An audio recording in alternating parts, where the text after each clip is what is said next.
You got it. Hello, everybody. It's 6:10. Anybody who's grabbing food, drink, get it, and we'll start in about 2 or 3 minutes. Thank you.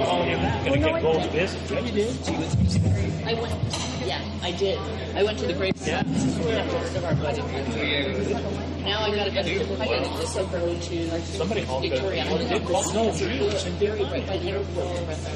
And your land time? Well, but it was busy. Yeah. I'm just being patient.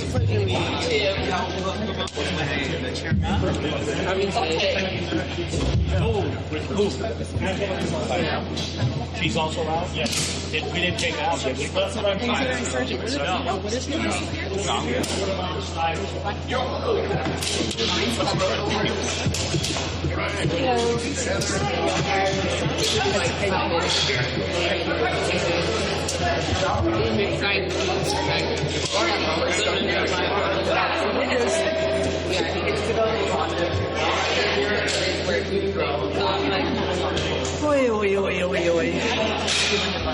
He's like, are you being serious?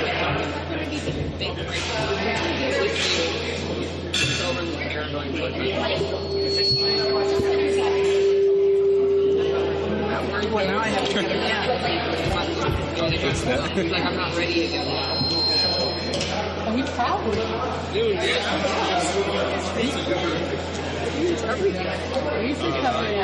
So I'm on the structural board.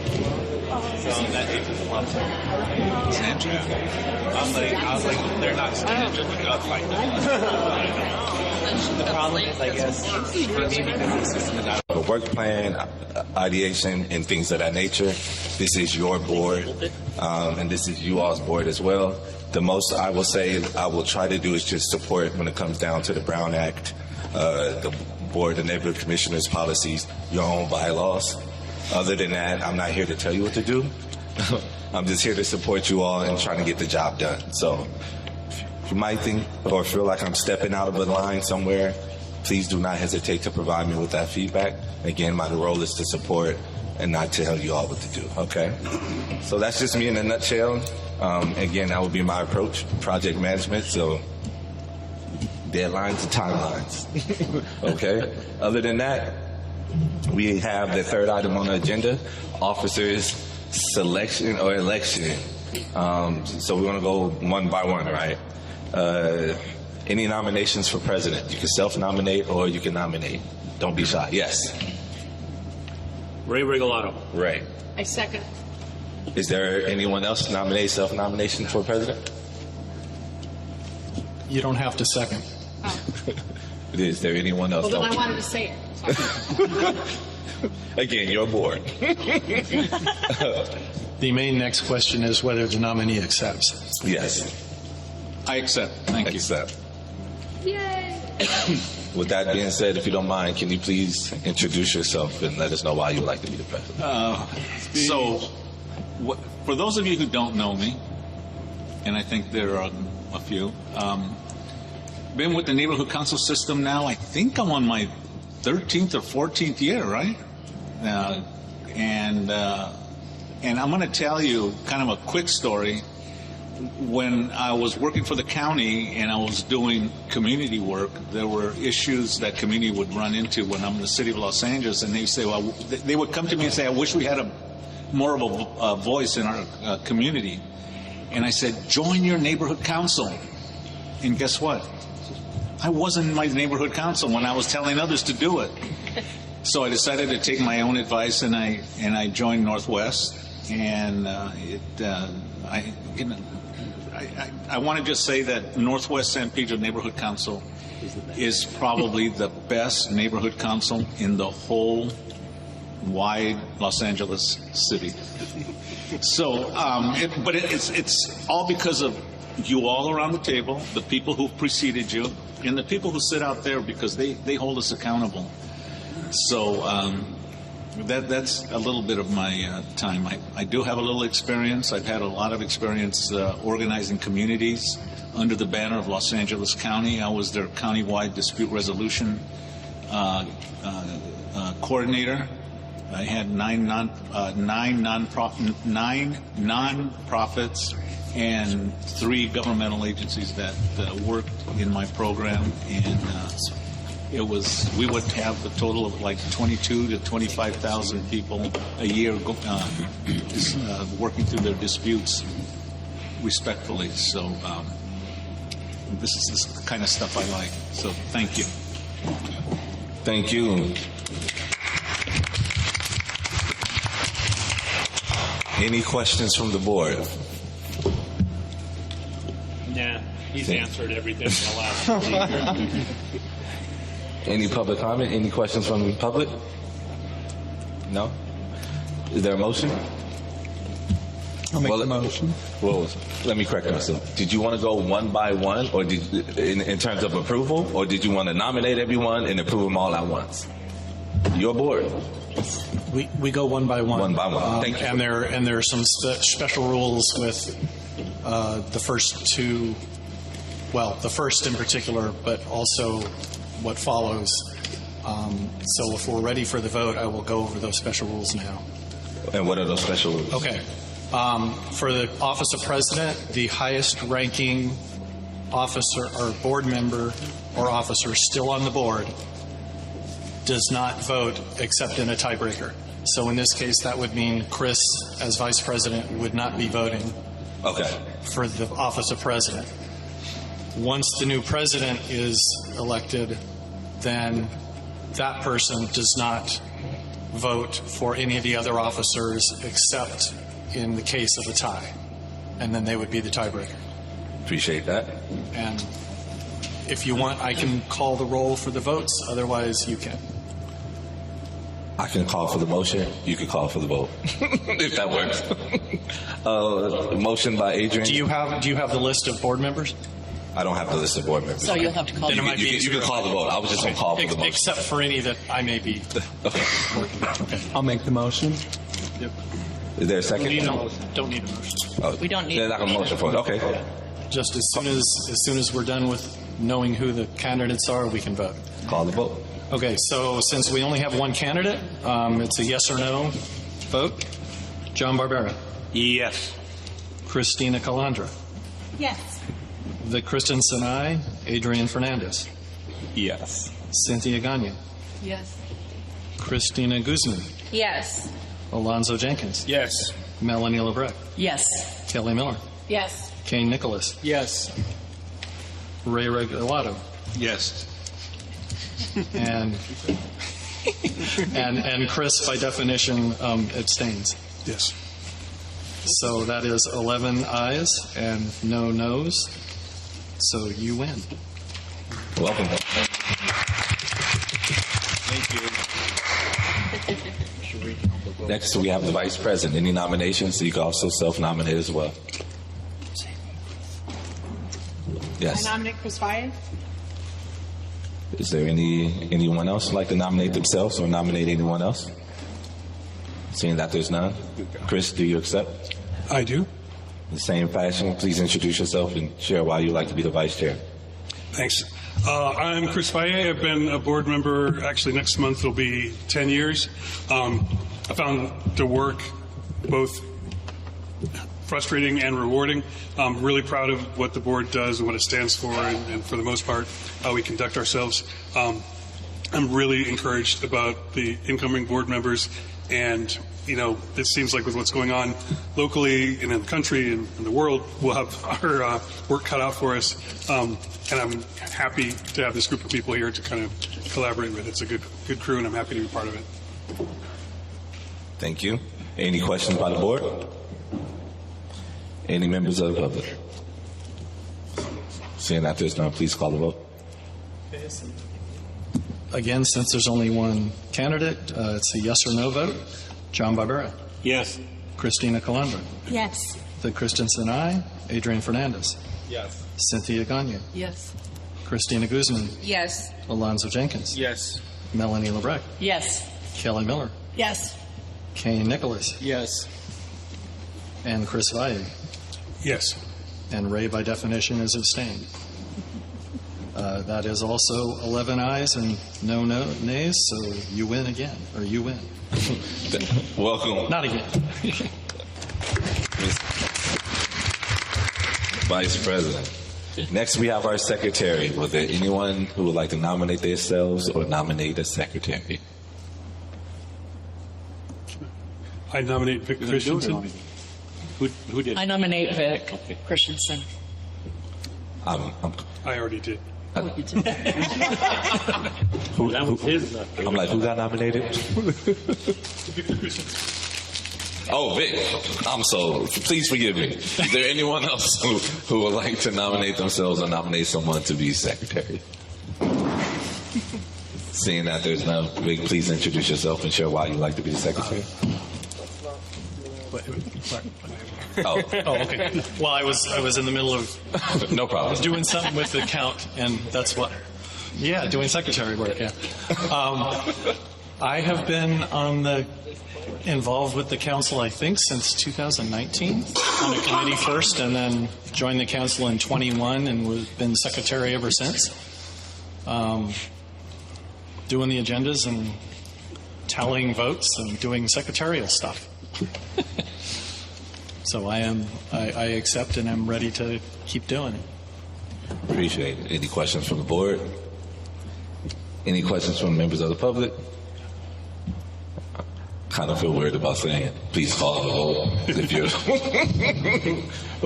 do you want to call the vote for yourself? Somebody else has got to do it. I'm just crossing out the Melanie? the ones who are absent, so they don't accidentally get called. So stand by.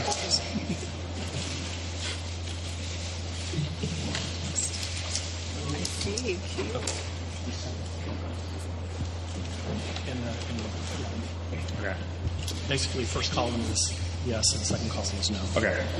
John Barbera, Yes. Christina Calandra, Yes. Victor Christensen abstain. No. Aye? I vote yes. Okay. Ray has to abstain. Adrian Fernandez, yes. Cynthia Gagne, Yes. Christina Guzman, Yes. Amanza Jenkins, Yes. Melanie Lebrecht, Yes.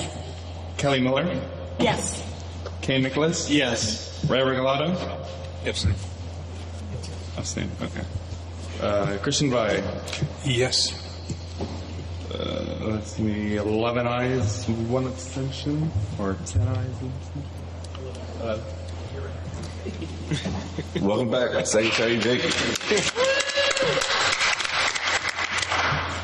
Make a nomination for treasurer. Melanie Lebrecht for treasurer.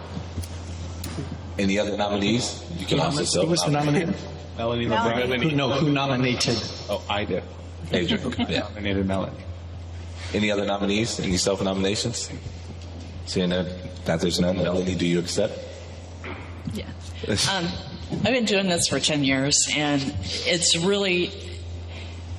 my jam, and it's what I do well. And it's been nice also being involved with, recently I was in part of a working group where we're developing the new funding book for all of the 99 neighborhood councils, where we redoing all the rules and putting it together. And so it's kind of interesting to be involved in that and chosen to be part of that group and doing that. It's interesting.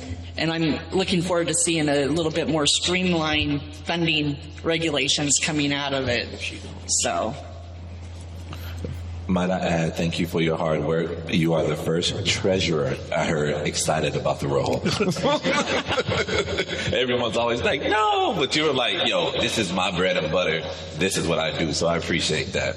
Yeah, it's her jam. Yes, her jam. Thank you. Correction. Your jam. So thank you for that. Any questions from members of the board? Members of the public? Seeing that there's none, please call the vote. Okay. Again, yes or no? John Barbera. Yes. Christina Calandra. Yes. Christensen, aye. Adrian Fernandez. Yes. Cynthia Gagne. Yes. Christina Guzman. Yes. Alonzo Jenkins. Yes. Melanie Lebrecht. Yes. Kelly Miller. Yes. Kane Nicholas. Yes. Chris Valle. Yes. And Ray abstains. welcome back to Treasurer Melanie.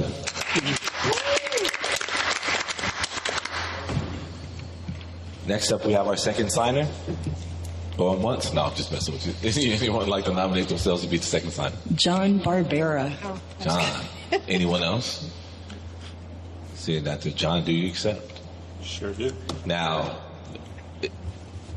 I don't think, but if you would like, I would like to get to know you if you don't mind introducing yourself as well.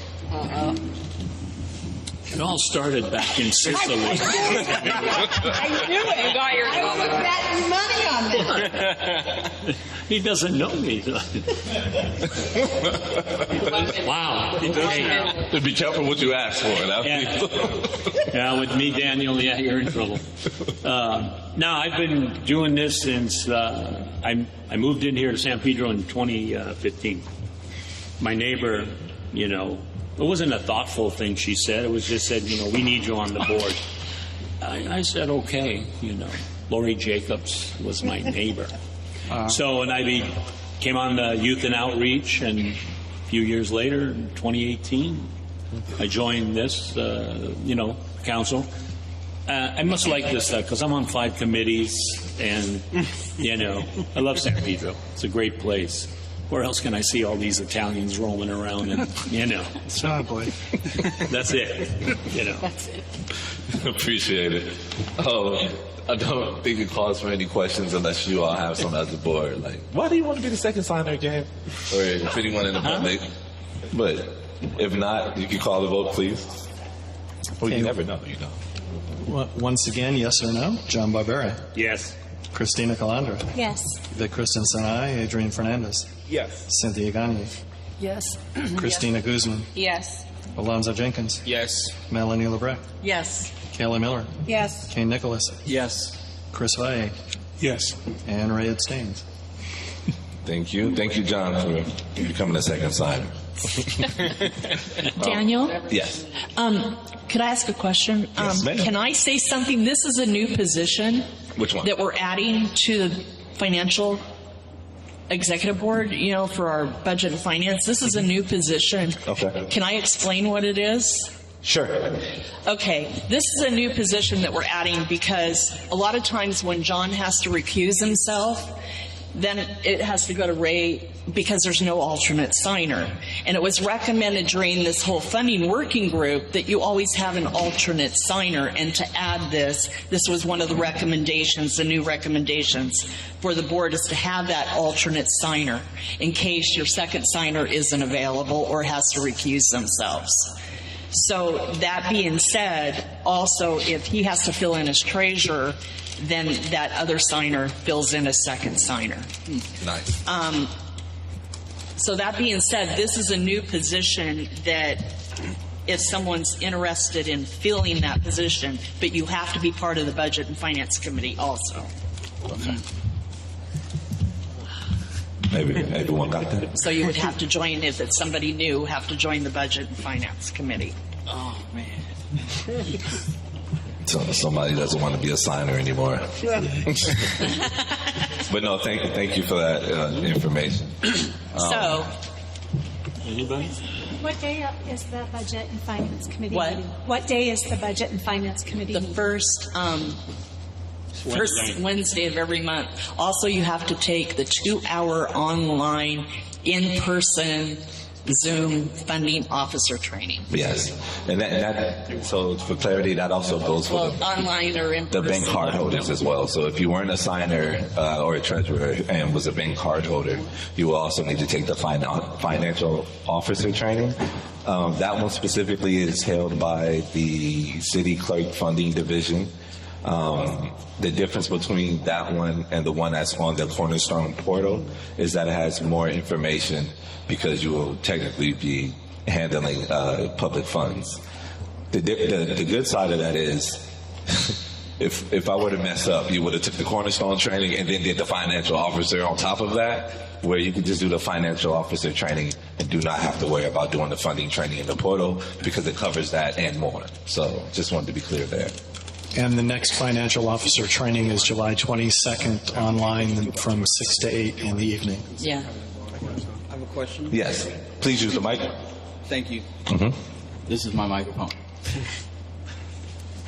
Do you have the meetings on the first Wednesday, and is it on Zoom or in person? What? I can't. The meetings, are they in person or on Zoom? They're on Zoom. Okay. Thank you. Yeah, because they're so short. They're like 20, 30 minutes, sometimes a little longer if there's a lot of stuff submitted.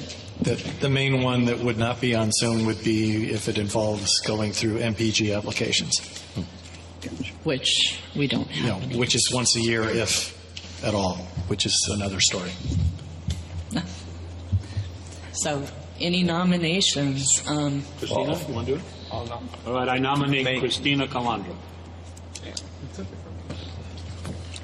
Volunteer. You volunteer, so we have two for the alternate signer. Can I join as well? Okay, we got three. I like it. I like it. Who was the second? The second was Kane, and then the third is Alonzo. Yeah. Okay. What? Who? Third is Alonzo. Alonzo cannot. You see? Because he's not 18. Are you? Tomorrow. You got a point. Serious? Tomorrow. And on the other side I'm of the world, sorry. She's like, I'm sorry. That we suspend the election. like you're not 18 today, so. Oh, that is sad. So we have two. John nominated Christina. So how many do we have? I believe we got. Who was the third? I'll do it. Kane, Kane was Christina, the second Kane, and was there a third? Alonzo. Okay. tomorrow. So the best way to do this, go out in the parking lot and have fun. Come back. Whoever comes back through the door, we know who won. So, In the same fashion, just introduce yourself. Say you would like to be why you would like to be the alternate signer, and then we can take a vote right after that. My name is Kane Nicholas. A lot of training in finance, economics and finance major. I've served in the CFO capacity and executive director position a few times over. I enjoy being on the neighborhood council as a newly elected business rep, and I'm very familiar with financial operations, compliance, and all the fun that comes with the numbers. Thank you. And I'm Christina Calandra. Based on what Kane just said, I think he's the ideal candidate. I think we should vote for Kane. So are you rescinding you're not accepting your nomination at this point, is what you're saying? That's correct. I think Okay. it should be Kane. Okay. And Kane, do you accept your nomination, Kane? No, I think you should do it. I accept. You accept. And then just let's take a step back. Even though you didn't accept, please introduce yourself, please. So I'm Christina Calandra. I'm new to the Neighborhood City Council. And I'm somewhat recent to the area, but born and raised in Los Angeles. I love to get involved in the neighborhood and try and increase community spirit and try and just make the rights, wrong the rights or right the wrongs, and just stand by everyone and to have a voice and participate. So I'm just kind of a rah-rah cheerleader and want to get people involved, and I'm also the animal shelter liaison. Thank you for introducing yourself. Please call the vote. Again, the vote is for Kane. Oh, follow process. Any questions from the board? No questions from the board. Any questions for Kane from members of the public? Seeing that there's none, please call the vote. Again, turn on the mic first. Again, yes or no? John Barbera. Yes. Or sorry. Well, yeah. Because we only have one. No. Yes or no, because Kane is the only one who accepted. oh, you did? So, John Barbera, yes. Yes. Christina Calandra. Yes. Vic Christensen, aye. Adrian Fernandez. Cynthia Gagne. Yes. Christina Guzman. Yes. Alonzo Jenkins. Yes. Melanie LeBrecq. Yes. Kelly Miller. Yes. Kane Nicholas. Yes. Chris Valle. Yes. And Ray abstains. That's 11 ayes and no nays. Thank you. Welcome as the alternate signer, Kane. Appreciate it. Next up, we do have our bank card holder. I nominate myself. I'm the current bank holder, card holder. Does anyone else want to nominate themselves for the bank card holder? No? Well, can't ask you to accept your own nomination, but... Second. She said second. Kane got you. Kane said he's with it. Any questions in regards to Melanie becoming a bank holder from the board? Any questions from members of the public? Seeing that there's none, please call the vote. Once again, yes or no? John Barbera. Yes. Christina Calandra. Yes. Vic Christensen, aye. Adrian Fernandez. Yes. Cynthia Gagne. Yes. Christina Guzman. Yes. Alonzo Jenkins. Yes. Melanie LeBrecq. Yes. Kelly Miller.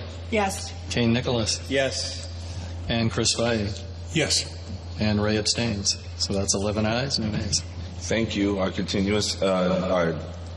current bank card holder and continuing moving forward would be Melanie. Thank you, Melanie. Last but not least, we have the second bank card holder. Are there any nominees? Yes. I nominate Vic Christensen. Vic, do you accept? I accept. I'm the current alternate card holder. Anyone else want to become the second card holder? There won't be any money if I do it. Any questions from the board or any questions from members of the public in regards to Vic becoming the second bank card holder? Adrian, you ready? Or whoever to call? There we go. Please call the vote. Okay. John Barbera. Yes. Christina Calandra. Yes. Vic Christensen. Yes. Adrian Fernandez, yes. Christina Gagne. Or Cynthia Gagne. Yes. Christina Guzman. Yes. Alonzo Jenkins. Yes. Melanie LeBrecq. Yes. Kelly Miller. Yes. Kane Nicholas. Yes. Ray Regalado abstains. Christian Valle. Yes. You got it. Thank you. And thank you for continuing your service at the Central Bank. With that being said, your current president for this fiscal year will be Ray, Vice President Chris, Secretary Victor, Treasurer Melanie, Second Signer John, Alternate Signer Kane, Bank Card Holder Melanie, and the second bank card holder is Vic. With that being said, again, my name is Daniel Johnson. I am the reassigned NEA for Northwest San Pedro Neighborhood Council. I'll sit in the corner and I hand the meeting back over to you, Ray. Thank you.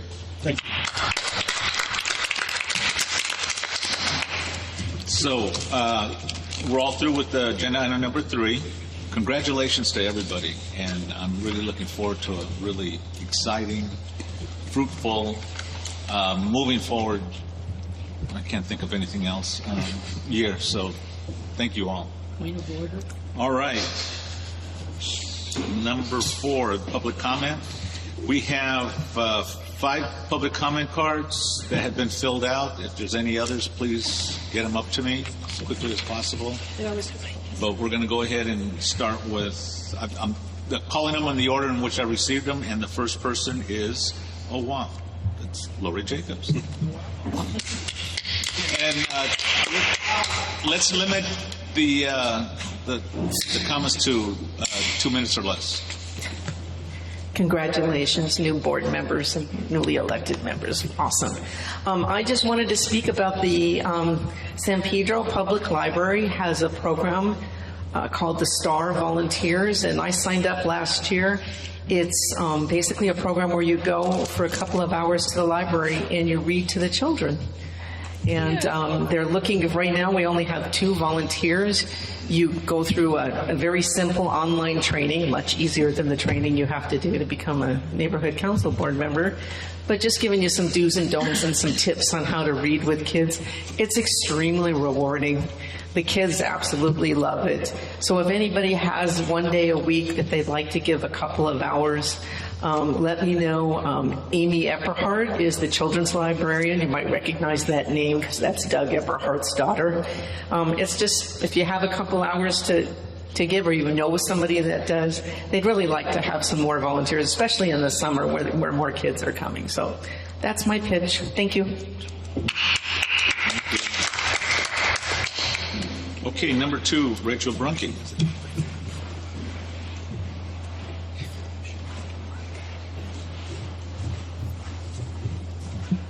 Hello. I'm going to take 30 seconds of Lori's because she was so sweet or quick.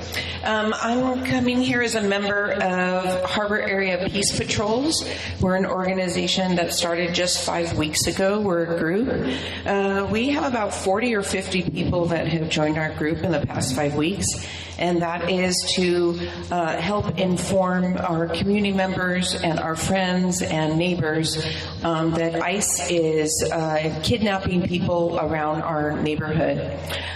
We had a press conference on the Terminal Island.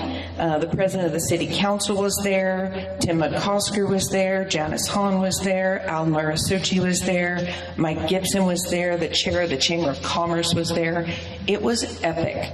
It was amazing. They are all in support of saying ICE out of Los Angeles, and we have been documenting for 5 weeks the illegal, unconstitutional, immoral, and reprehensible actions paid for by our tax dollars that is happening in our area. And all of these stagings of ICE that you might have heard about are basically coming from Terminal Island. They stage there in the morning. I was at Warehouse 1 this morning, and we saw dozens of trucks, cars, masked up, uniformed dudes out there getting ready to go into our neighborhoods.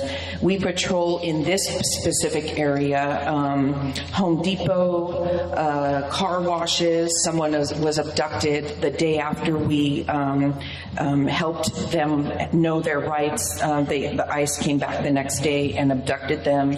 Taco vendors are gone, as you know. Where's our fruit? So many of us are just seeing empty streets, empty stores. The gentleman at the Chamber of Commerce was just saying that businesses all over the area are down.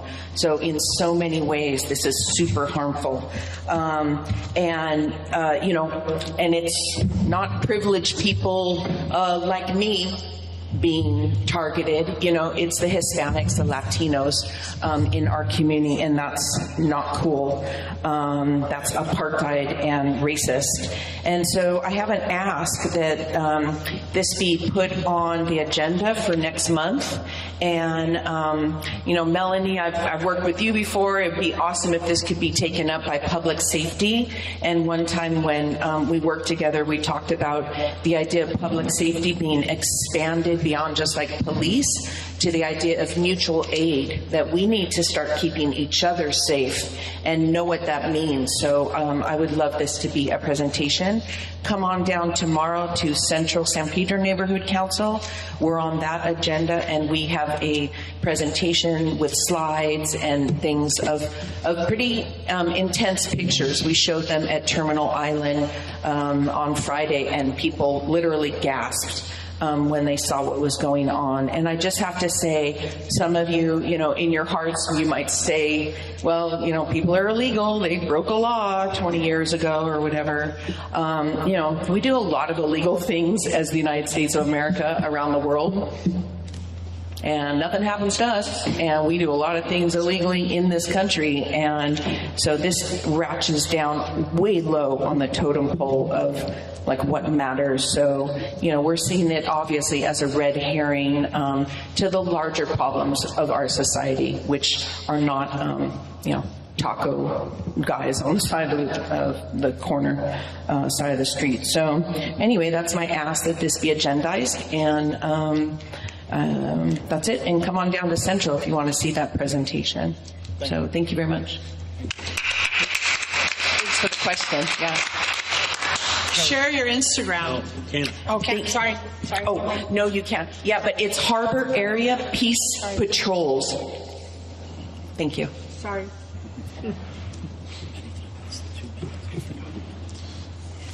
Okay. Next item is Ellen Franz.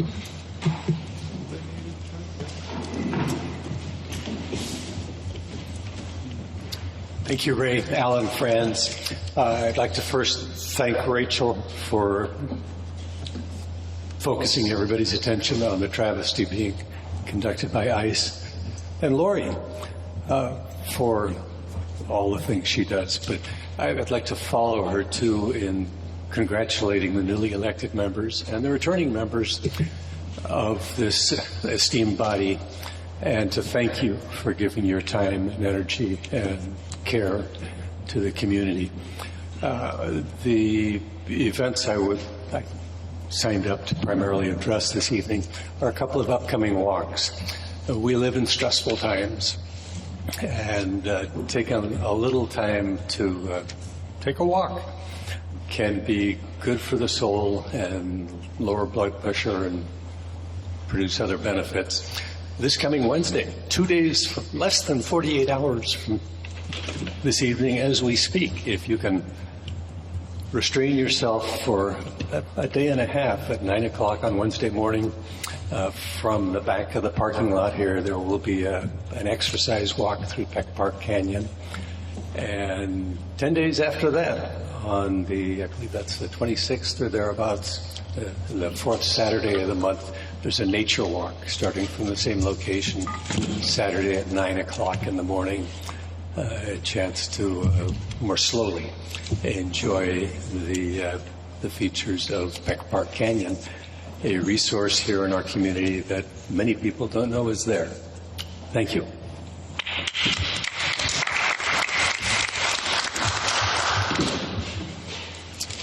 Next, Christina Calandra.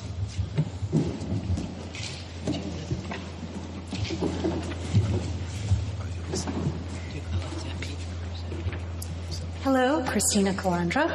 I just wanted to bring attention to the 2025 Congress of Neighborhoods that's coming up in September. Tonight is the last night to sponsor an exhibitor booth. I know our neighbors over at Coastal is sponsoring a booth, so I wanted to see if we will be sponsoring a booth as well, because tonight is the last night to sign up for that. And I don't know if this was the appropriate time to ask. We can't comment. Oh, sorry. So I'm just bringing it out. Thank you for the information. Thank you. And, yes, please. Mr. Chair? Yes, sir. What was the name of the event? I just wanted to ask a clarifying question. It's the Congress of Neighborhoods. Oh, okay. Thanks. September 27th. What? I don't know how. What was it? September 27th. Daniel, if you have missed it, I can help explain what that is. No, please do, because I brought it up. So, yes, please.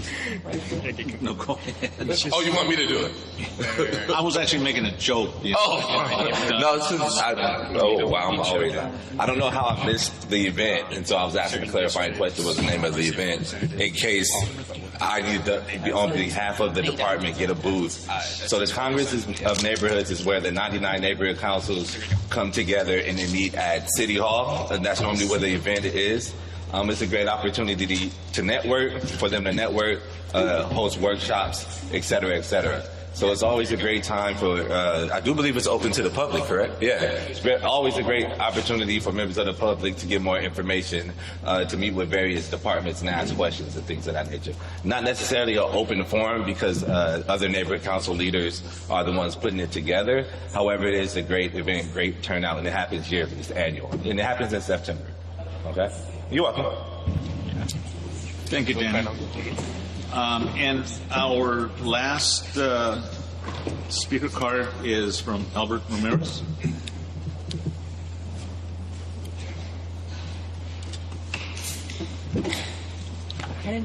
Good evening. Albert Ramirez, I'm the president of ILW, Local 56. I see some familiar faces. Before that, I just want to say congratulations to your leadership roles. I have a lot of respect for neighborhood councils. Actually, also neighborhood council for Wilmington for a couple of years. So your volunteerism is very much needed, especially now in these times. I'll be as brief as possible. So I'm starting my second term as president at ILW Local 56. We do environmental hazmat, ship scaling. We work at the Port of LA and Long Beach. We are not longshore, but we're like an ancient local of the ILW. I think we're one of the oldest locals. But that being said, I have two flyers. One union companies and other non-union companies that we wanted to kind of flag. The Port of LA and the Port of Long Beach are eventually entering the procurement process, or basically bids for requests for proposals. And we want to make sure that we keep the standard of living great for Pedro, Wilmington, Carson, Harbor City, Long Beach. But we just want to make, one, that we exist as a local, two, the type of work that we do, and three, I swear, there's no pop quiz after this. So I just want to share this flyers, more about our local, more about our union. It's from our organizing and policy division at our union. So we have our swearing in of new officers, titled officers, this Friday at 9:30. We're across the street from the Whale and Ale. So if you see any scalers out there being loud, let me know. But we welcome you all. And I will say this.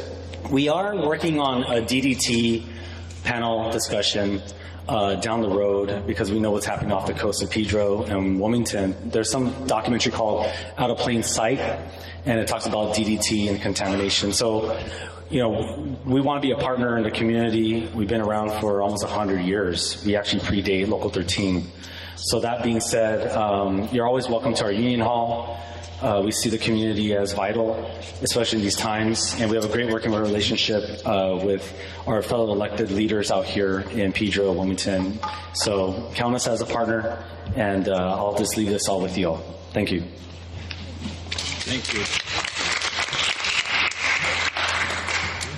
Okay, that concludes our last public comment card, and we're going to be moving on to the next agenda item, which is our presentation from our friends and neighbors at Phillips 66.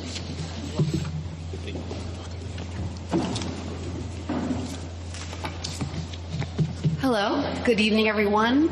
I just also want to congratulate everyone tonight. I know that you guys all put in hours and hours of work that often goes without thanks and is underappreciated, but you know, we see you every time I come here, all the work that you do. So just again want to thank you and add to the congratulations that everyone else has said tonight. So as a reminder for anyone who doesn't know, my name is Heather Crossner. I am with the Catalyst DECA team. We've been engaged by Phillips 66 to reimagine and entitle their Phillips 66 site in Wilmington. So I'm here today with some project updates. I'm very excited to share with you some of these updates. Hopefully you're excited too, and I have a presentation that I'll run through and then take questions and answer questions and provide hopefully some answers at the end. So as a reminder, this is the site. This is the 5 points up here just to orient you. This is Anaheim. This is the 110. Phillips owns this site, which is about 420 acres. They also own this 10-acre site on the north side of Anaheim as well, right next to Ken Molloy Park. And you'll notice one thing in this project boundary plan, which is very important, which is this area right here. So as you all may know, this is owned by Plains. This is the Rancho LPG site.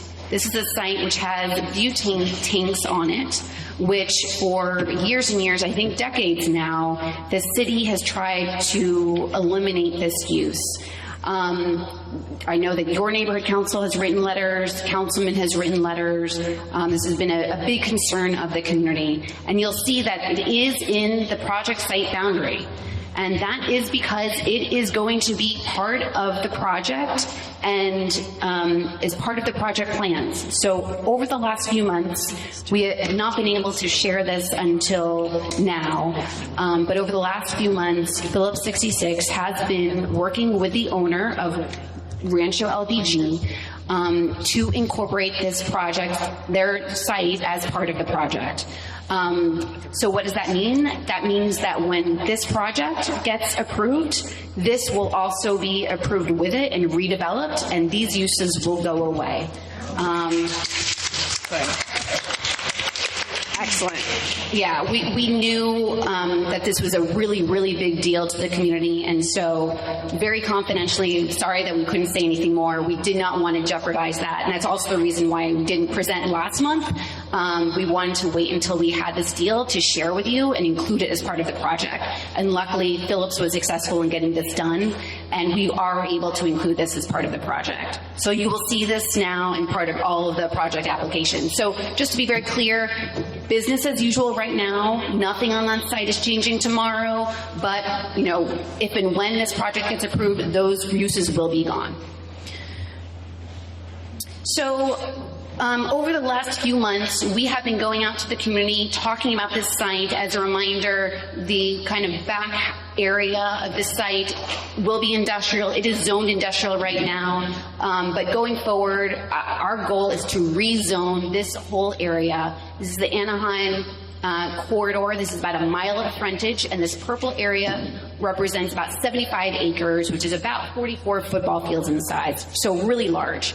And we have been going out, we have been talking to everyone that we can. We've spoken to you before, gotten comment, we've speaking to nonprofits, talking to staff of those nonprofits and members, board members, talking to parents, having coffees with individuals. We door knocked the neighborhood right next to the refinery. We've been talking to anyone who will talk to us about that 75 acres and getting input on what that should be, because what we have said is the community knows best about how we should be programming those uses, what we should be doing there. And so over the since January, the past 6 or 7 months, this is the feedback that we've been getting. These are the top 10 priorities that we've been hearing over and over. This is not everyone's list, just to be clear. We're not going to be able to accommodate every single person, but these are really the uses that we've been hearing at almost every single meeting that we've had. Number one, high quality food, shopping, retail. People talk about wanting a Costco. People talking about wanting sit-down restaurants, not just quick, fast food. So that was a big comment. Second comment is sports fields for kids. There is not a lined soccer field in that area. We've been hearing again and again from parents that they really want a place where their kids can play after school. So that was a big deal. Third, a town center, a gathering place where people can walk, feel safe, get an ice cream, sit and stroll, a real community center. For a flex space that could accommodate a lot of different activities. It could be a farmer's market one day, a food truck another day, have special seasonal events. It might change each time you go there.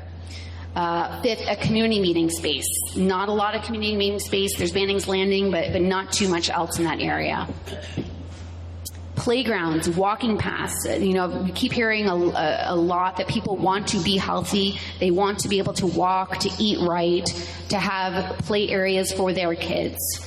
Local artist showcase. San Pedro and Wilmington have a huge artist community. They're doing amazing things. Everywhere you drive, you see murals. And so we want to showcase those local artists in this project. A grocery store. We heard over and over that this area is a food desert. There aren't a lot of options. People have been asking for things like a Trader Joe's or a Sprouts. So incorporating that into the project was a big deal. Whatever we do, we have to make it safe. We have to make it secure. Otherwise, people will not come. And then finally, honor Smiling Jack. We heard this over and over wherever we went. What's going to happen to Smiling Jack? Obviously, it's a huge event for the community every single year, and we want to continue to honor what people have, this event that's been taking place for decades.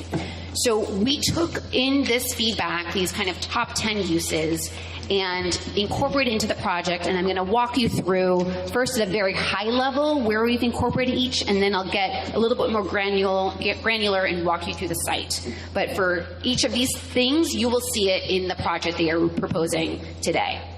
So this is a site plan. Again, it's tiny, so I'm going to show you exactly what we're looking at. This is Anaheim, again, just to orient you. This is the 10 acres on the north side. And this is the south side of Anaheim, Gaffey over here, 5 Points, and then the 110. So what are you looking at? You're looking at shopping and food and a major retailer. This is about 330,000 square feet, give or take, of retail, not including the sports facility over here. So this is your major retailer, which has a box that looks like a Costco. You have retail plazas over here, and over here throughout the site. Sports fields. So we dedicated all 10 acres on the north side to sports fields, and we'll get into more detail about that. But we thought it really belonged here because it's right next to Ken Malloy Park. A lot of synergy between these uses. Restrooms and concessions also. And then the town center, right in the heart of the project. We'll have the town center building surrounding a flex space, which we'll show you. Right over here. And then in this northern building here, we'll also have a community meeting space that's about 5,000 square feet on the second level. It's going to have great views. We have 2 playgrounds in the project. We have one right here, which is about 1 acre in size, and then one right here, which is about 3.5 acres in size. We have artist showcase, and these are just some ideas of where it could be. We thought along the walking paths it would be great to have, rotating exhibits of artwork. Over here, could have a sculpture garden. But these are just some ideas of where we could place art, which would be very viewable. And then walking paths. So if you can see these pink dots that go throughout the site, this represents about 3.5 miles of walking paths. That does not include another mile of walk. We're going to build an entirely new sidewalk along Gaffey, and we are redoing the sidewalk along Anaheim as well, which you will see. The walking paths cross Anaheim as well at 2 signalized traffic lights, and then they will connect into Ken Malloy. A grocery store over here on this side. And then also right here, we're going to have a police substation. The security for this will be entirely privately funded, but we're still going to have a little station, a little office for police so that they can come, do paperwork, meet with community members, feel comfortable being there. A car could be stationed outside, again, just to add to that level of security for the community. And then finally, Smiling Jack Playground, which is up here, a really cool play structure that we will show you up at the top of 5 Points, which is going to have really got that kind of highest elevation and have a wonderful view of the rest of the project. So this is very high level. And now I'm going to walk you through in a little bit more detail. I'm going to go from the east side to the west side and kind of walk you through the project in some renderings to show you what it's going to look and feel like. So first of all, this is the gateway entrance into the site. This is Anaheim. This is the retail plaza. I'm going to show you a rendering of what that looks like. So here it is. As you will see, a cool sign here, and this is the name of the project. It is called 5 Points Union. Obviously, recognizing the 5 Points intersection, but the coming together of a lot of different communities of Wilmington, of Harbor City, of San Pedro. We want this to be, a destination, a place for everyone to come and gather. You'll see also this mural on the building. We are really trying to make this very special to this community. You see murals everywhere when you drive around. We want to incorporate that sense of place into the project as well. This is a view looking south into the project site. We've got retail on the left-hand side. You're going to have a new sidewalk that brings you into the project, so you feel very comfortable walking. We're going to show you the completely redone Anaheim as well, so you can feel comfortable walking off of Anaheim and then into the project as well. And then getting to the sports facilities on the north-hand side. So you have an indoor sports building, which is about 60,000 square feet. This could be volleyball courts, basketball courts. You have 2 connections to Ken Malloy. One of the comments that we were getting from the community is, this is great, you're having the project right here, but how do you connect to Ken Malloy Park? Will it be integrated? And so we said that's obviously a great point. So we added connections here and here so that people could go through our site into Ken Malloy, into the hiking trails.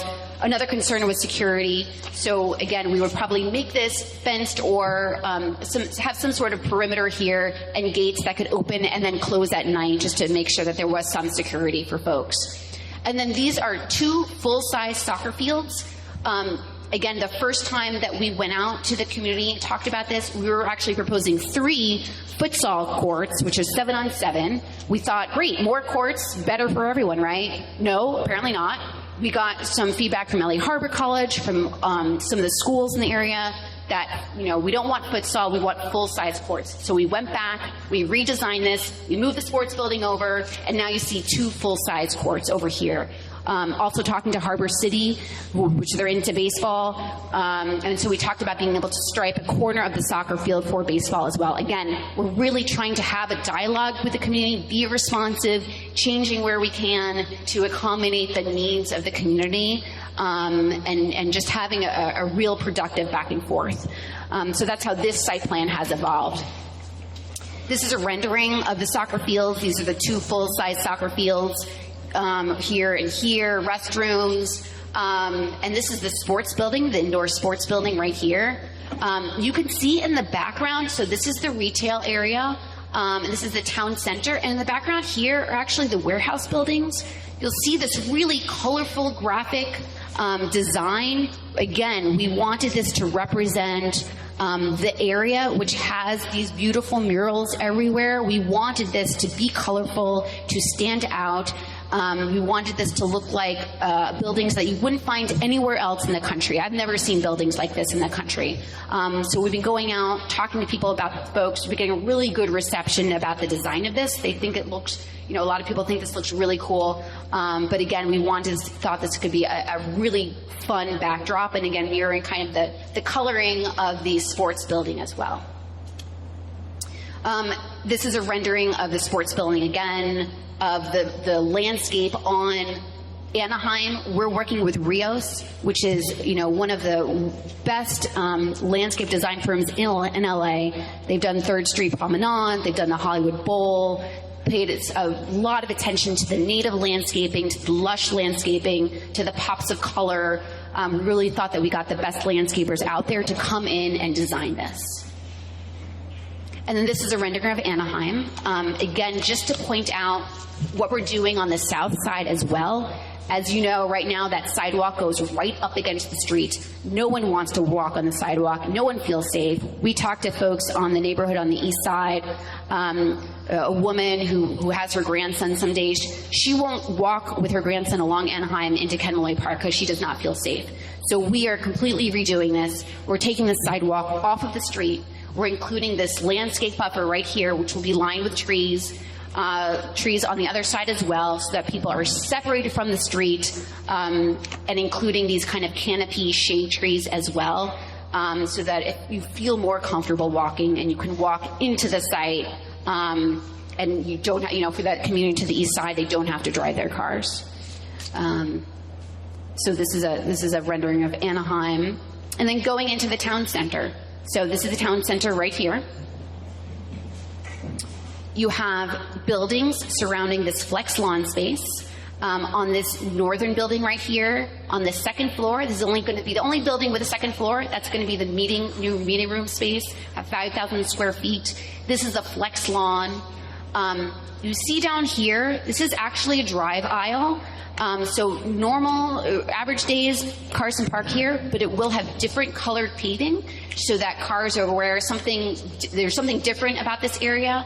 And then on special event days, we can have bollards that pop up on either side so cars cannot park. And then we could have events that spill out here, whether it's food trucks or a crafts fair, something like that. You can have different events and be able to spill out into this area. And then on the south side too, this is where the grade starts changing. There's a little hill here.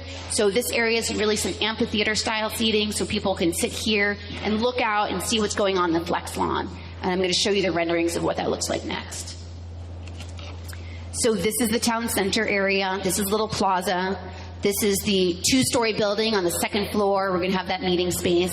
And over here, you start seeing what this flex space could look like. Over here is your average day when cars park. This is your amphitheater style seating here, cut into the hillside. But you see it has different color paving than normal. And so on other days, when you have events, it could be transformed into a farmer's market with food stalls, and have people kind of spilling out and gathering here. So it's really cool flex space where it can look different on different weekends, different times of year. And this is just a rendering from Rios showing the grade change here and how people can sit. We have walking paths both in the top side and the lower side, which we'll show you. Next is the first playground. So this one is about 1 acre in size. And we'll make good use of the grade here as well. It's for slides. So zooming in, this is slides come up here and you can go down. Another thing that we got, a comment that we got from the community over and over again is shade. We need shade in these play areas. So what we did is we incorporated this area too. We added canopies, a shade structure so that you can get out from the sun on a hot day, go over here, sit and relax. Again, trying to be very responsive. And you'll see there's a shade structure over here as well, and in the playground that you'll see at the end. So again, trying to be responsive to the needs of the community and listen to what people are asking for. These are the walking paths. So again, this is about 3.5 miles just in this area alone. And we'll zoom in here. You'll see you'll have different options for walking from the town center. You could just stay at grade and go over to the grocery store, the police substation, or you could come over here and use this kind of elevated pathway. There could be different paths for joggers and runners versus parents who are pushing strollers, so you don't have those, kind of conflicts between strollers and others, and really giving people options for a different way to walk through and exercise. This is a rendering showing this higher walking path and this lower walking path. And again, this is really colorful, vibrant, graphical design of the buildings. And then this is a rendering of this walking path. One of the comments too, again, one of the ways we were trying to be responsive is we were showing too many palm trees in this site, and people said, we don't want palm trees, we want shade. So we went through and took out, I think, all of the palm trees except for maybe 3 in the town center. Yes, again, exactly, you heard this. So we took out, I think we have 3 that the landscape architects insisted on keeping, or the building architects, but that's it. Everywhere else, there are shade trees. Now going into the grocery plaza right here. This is the grocer on the side. This is also where the police substation will be, and another kind of retail plaza area with outdoor seating and tables and chairs and umbrellas. This is a rendering of the grocery. And then finally, my favorite part of the project was the Smiling Jack Gateway Park. It's about 3.5 acres in size and has lots of different areas. So down here is this lawn area. You could think about picnics, flying kites, barbecues, those types of uses. And then as you gradually work your way up, you could have splash pads. And then finally at the very top, you're going to see the Smiling Jack play structure, which is, again, honoring Smiling Jack.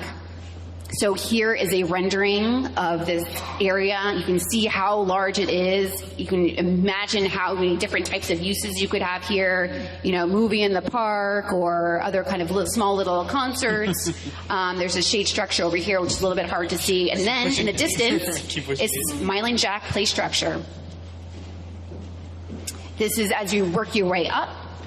You can see kind of shade canopies over here, over here, over here, benches for people to sit. And then Smiling Jack, the idea is that you're going to have kids who are able to kind of climb around, they'll be kind of steps or ladder up to the top. And then at the very top, you're going to have a beautiful view of the rest of the project. Again, this is at 5 points, so it's a little bit elevated. So it's going to be really a wonderful place to go to sit and kind of look out over the trees and the play areas. You see all the canopies here and the shading, lots of really, soft palette of colors. So it's going to be really special. So now to touch on the rest of the project. So this is what the site looks like right now. We actually changed the orientation, so the port is right over here. Ken Malloy is at the bottom, so we flipped it a bit on you. Here's Rancho on this end as well. So this is what it looks like right now. Obviously very heavily industrial, but you can see how close it is to the port. And because of that, we're proposing to do warehouses, which again have a lot of synergy between the port and this area. If you were going to have warehouses, this is where you would put them, because it is again right next to all of those other uses. These are 8 buildings; they'll generate thousands of jobs. And so our project has this. Our project also has one other option, just to show you this building in the back is cut in half and has more outdoor storage. So a little bit of a change, but just pointing out that you'll see that in the applications as well.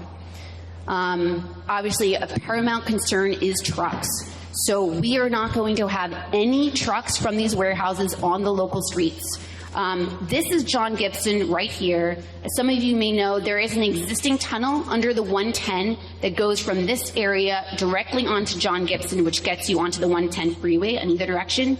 We are going to be using that existing tunnel and building a new one right next to it as well, and that will be the only way that trucks can access this site. They will not be able to use Gaffey. The grade change is way too steep, and we do not have any driveway for them.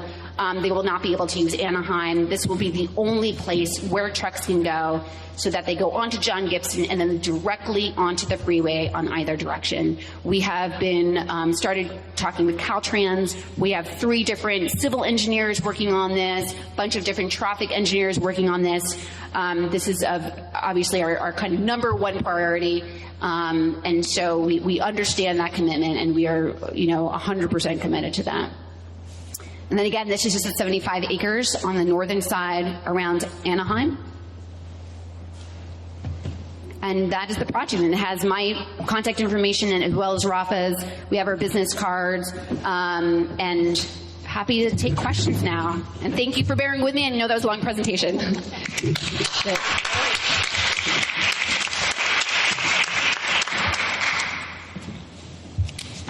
Hi.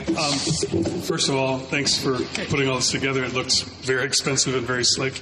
It looks like a lot of work was done.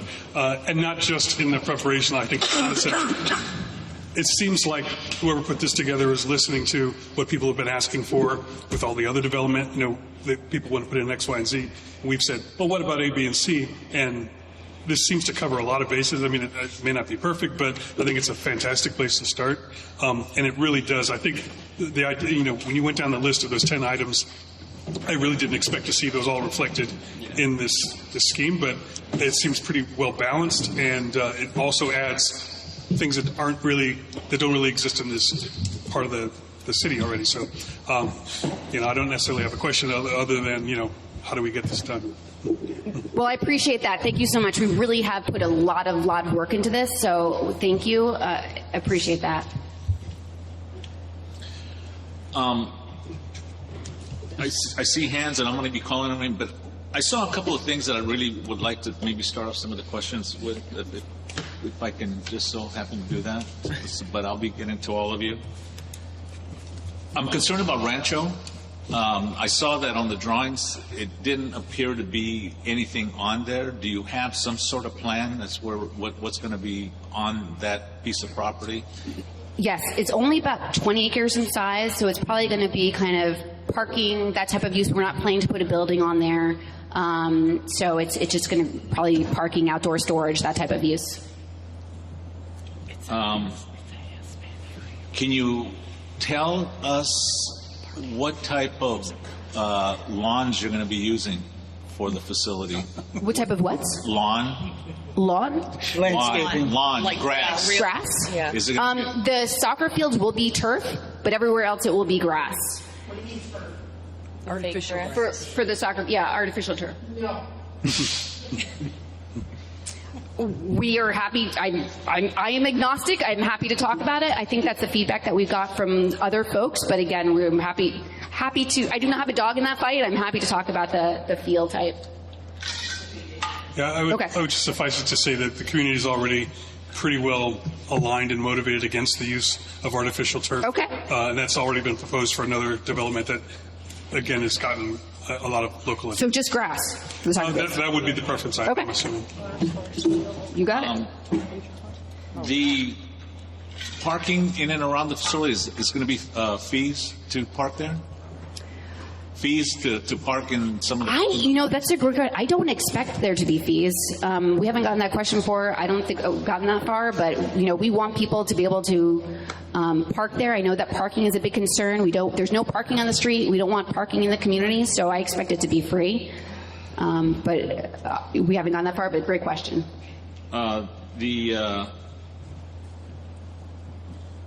The use of the recreation space that you have there and also the community space, will there be fees to use that? So the soccer fields, the outdoor fields, That's going to be open to the public, no fees, and we don't know who's going to operate that yet. We thought maybe the YMCA, Boys and Girls Club, people who know how to operate and program. It will not be Parks Department. We understand that it's incredibly difficult to get reservations to the Parks Department. We understand that fees often make it, not viable for people to use it, so that will be open to the public. The sports building probably will have some fees that might be more privately operated, but the outdoor uses are going to be all open to the community. Okay. Great. Looking down the whole length of Gaffey, there is quite a bit of visual space that is going to occur for those community members using Gaffey and everyone else. Is there some way that we're going to maybe shield the fact that these are all buildings leading up and down Gaffey's where we might have, opportunity to put trees or Absolutely. something so that we're not hit with concrete? And although you have very nice renderings of artwork on the walls, it would be nice to have more green space. Yeah, absolutely. So what we're doing is on Gaffey, the buildings are going to be set back at least 200 feet, and several of them would be 400 feet. So really set back from the edge, and in between the buildings and Gaffey, there's going to be landscaping. So we're having, minimum 100-foot landscaping buffer to 200 feet landscaping buffer before you even get to parking, like a car parking. So really having a nice buffer. We're also trying to preserve as many of those trees along Gaffey as we can. So we're actually setting the retaining walls back a bit so that they do not carve into the root system of the trees. So we're setting the retaining walls back to preserve those mature trees along Gaffey. So between the setbacks and landscaping the trees, we're absolutely trying to kind of make that, as visually pleasing as we can. That'd be great. I'm going to call on the other people, but for my last comment, the area where Rancho LPG is currently situated, and it looked like it was open, it would be nice if there was some green space for people to enjoy down at that end of the facility, that end of the property, for those individuals coming more from the southern portion of the harbor community. So if you can consider that, I think it would be great. I heard you say parking, but yeah, to have some green space in there. It's interesting because you can access it off of Westmont. There's no access right there, and then it's so high up, even getting off of Gaffey is very difficult. So we've had challenges. We don't propose any driveways in that area either, just because the grade is so challenging there. It's so much higher. So that kind of presented a challenge to us too. But I hear your comment.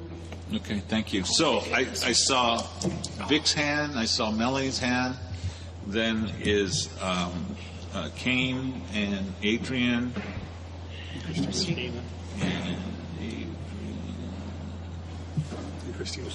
Christina. Okay, so we'll start there. Tell you what, let me get these and then I'll catch your hands out there, okay? So let's start with Vic.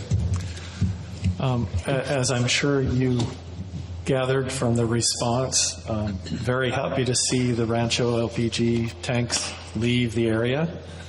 If only Janet Gunter was here to hear that firsthand. And I'm guessing you know that name?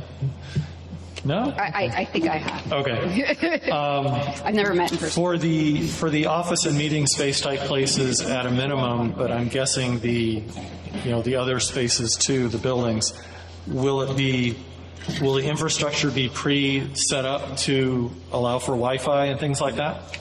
Yes, absolutely. Okay. For the walkways, I saw in a couple places you had the upper and lower ones and things like that. Will it be wide enough and also allowed for bicyclists to use the same paths or separate paths for safety reasons or anything like that?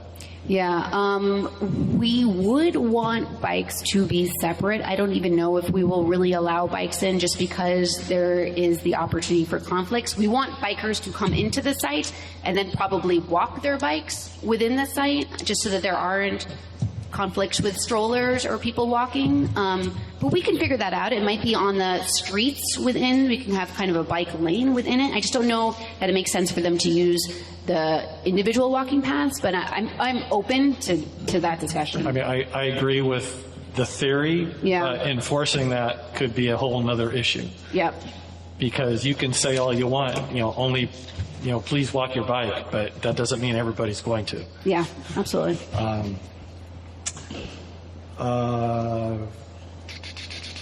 For the Smile and Jack play area, is the elevation of that going to be high enough where it's visible from the streets? Yes, it will be. Okay, so it'll definitely be high enough to be over any trees and vegetation that might be growing along the street, and people can drive by and see it without having to come into the site? Yes, it will be visible. Okay. Yep.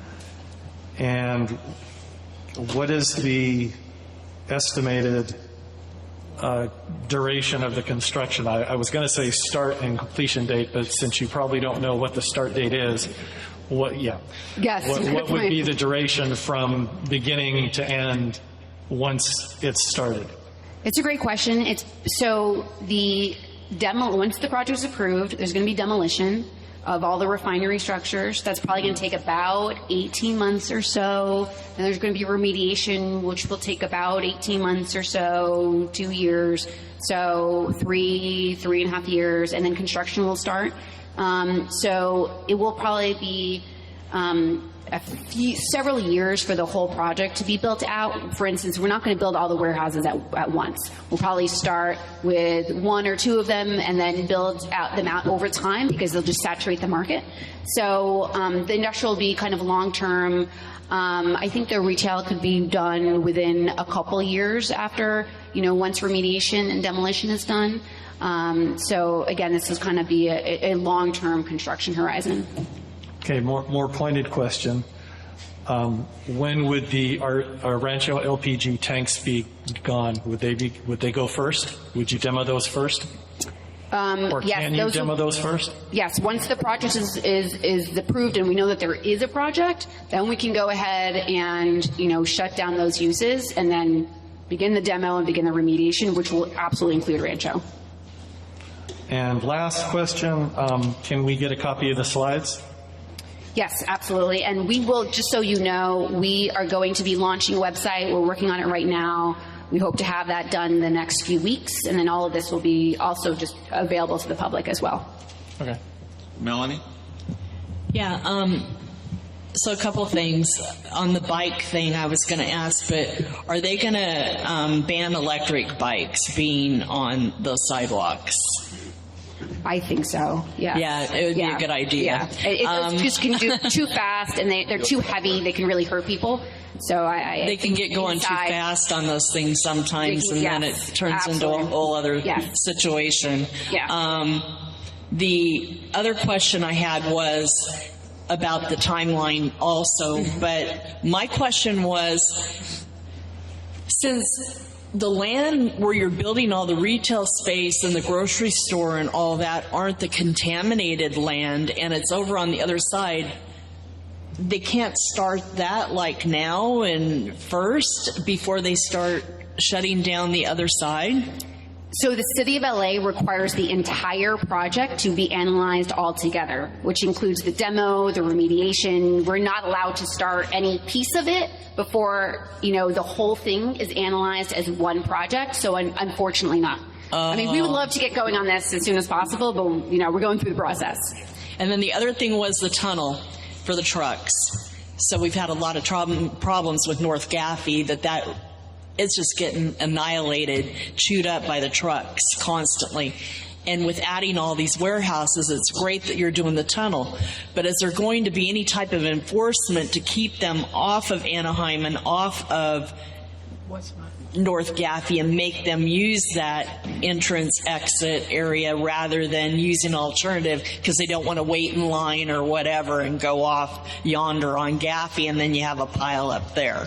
Yeah, absolutely. So the only way that, for instance, on Gaffey, those trucks will not be able to make the grade. So we are designing the access ways to be at a angle that trucks cannot make it, and truck drivers will not do that.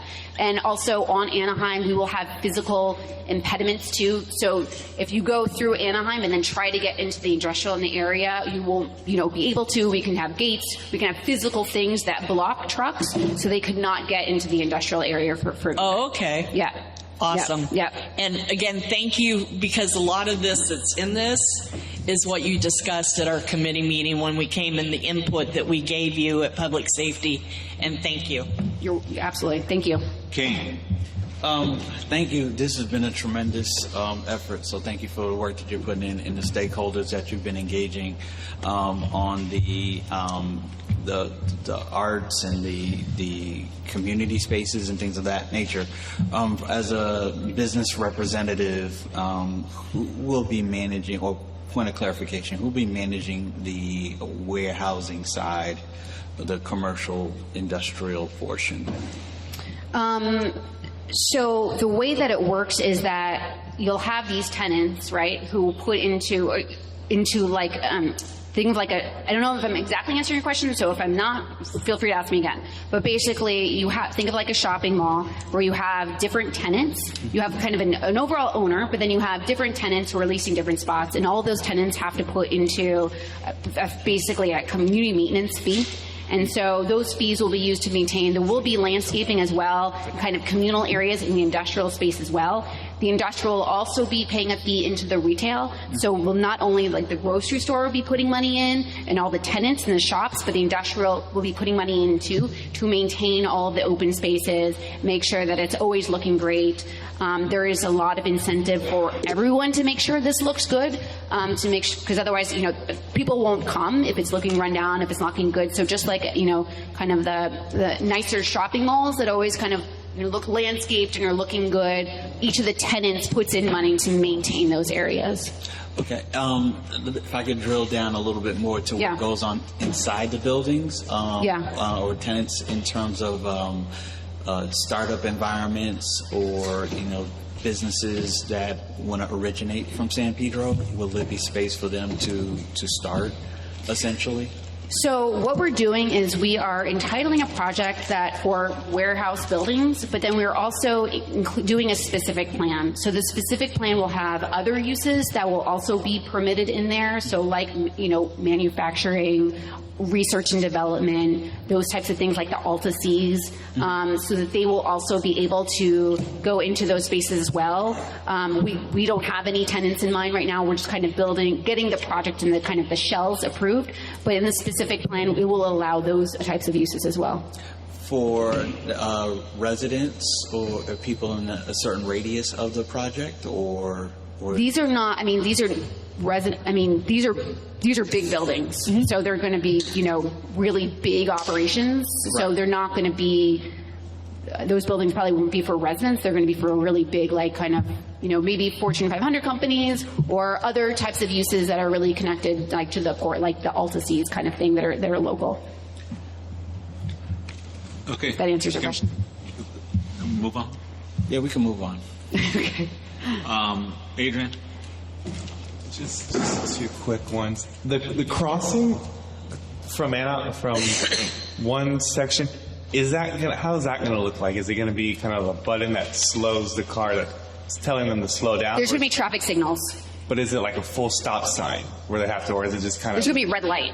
Okay. There's gonna be a red light. Okay, so just making sure, I'm thinking about the crosswalk. I'm thinking, the 22nd Street landing is? Yeah, where there's like lights flashing, you press the button and. But it's a full-on stop. It's a full-on red light. All cars must stop. Oh, okay. Yes. And then the second one is, can you go in depth with the housing? How come there was no any consideration for housing, even just a mixed use?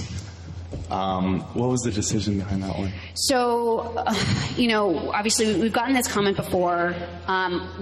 When we were planning the site, we just did not think, given all the history of industrial uses that have been on this site, and the zoning. We did not think this was the site for residential. And the other thing is going out, and I know that San Pedro or some folks have idea about residential. When we were going out, kind of our initial rounds of comments, a lot of people who were closest were saying, what we want is we want to be able to sit down and eat. We want to be able to go out and shop. We want a grocery store.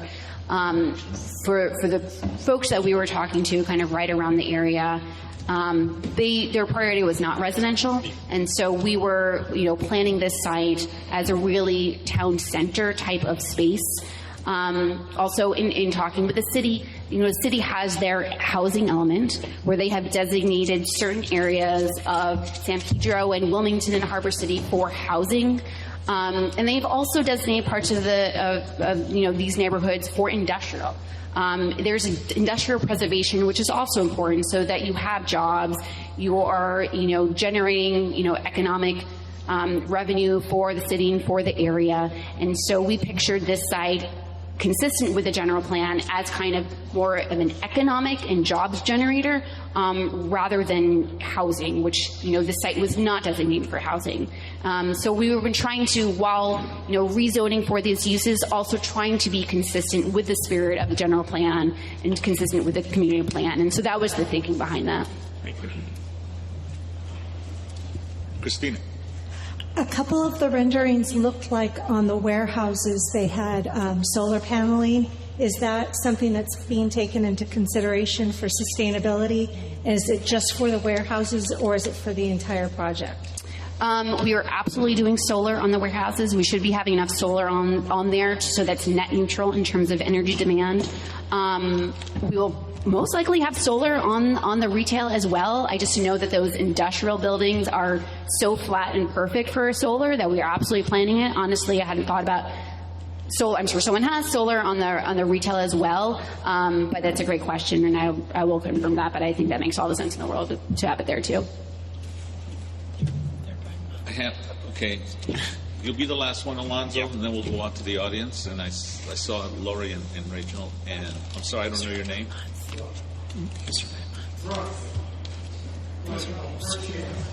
Brett? Brooke. I'm sorry, Brooke. Okay. Alonzo? Yeah. First and foremost, I would like to say good job on the planning. I think we all here can agree that it looks great, obviously. I think we're all excited. I would just like to ask, how do you plan on enforcing safety, especially for Anaheim as well as pedestrians? So we will, again, kind of maybe this is not exactly your question, but we will have private security everywhere. For the safety on Anaheim, we've really, again, tried to take the sidewalk off of the street. So I think that's the best way to protect people, so they're not walking right next to cars. So we're pushing it back off the street, and then we're also putting trees in between people and the roadway so that people are have a buffer of trees. And then finally, we're going to be adding 2 traffic lights, which will, slow down traffic so it's not this thoroughfare that it is right now. So the cars will be going slower. They will have to stop at lights, and so they just won't be going as fast next to pedestrians as they are right now. Okay, thank you. Sure. Okay, so I have Lori, Rachel, and Brooke.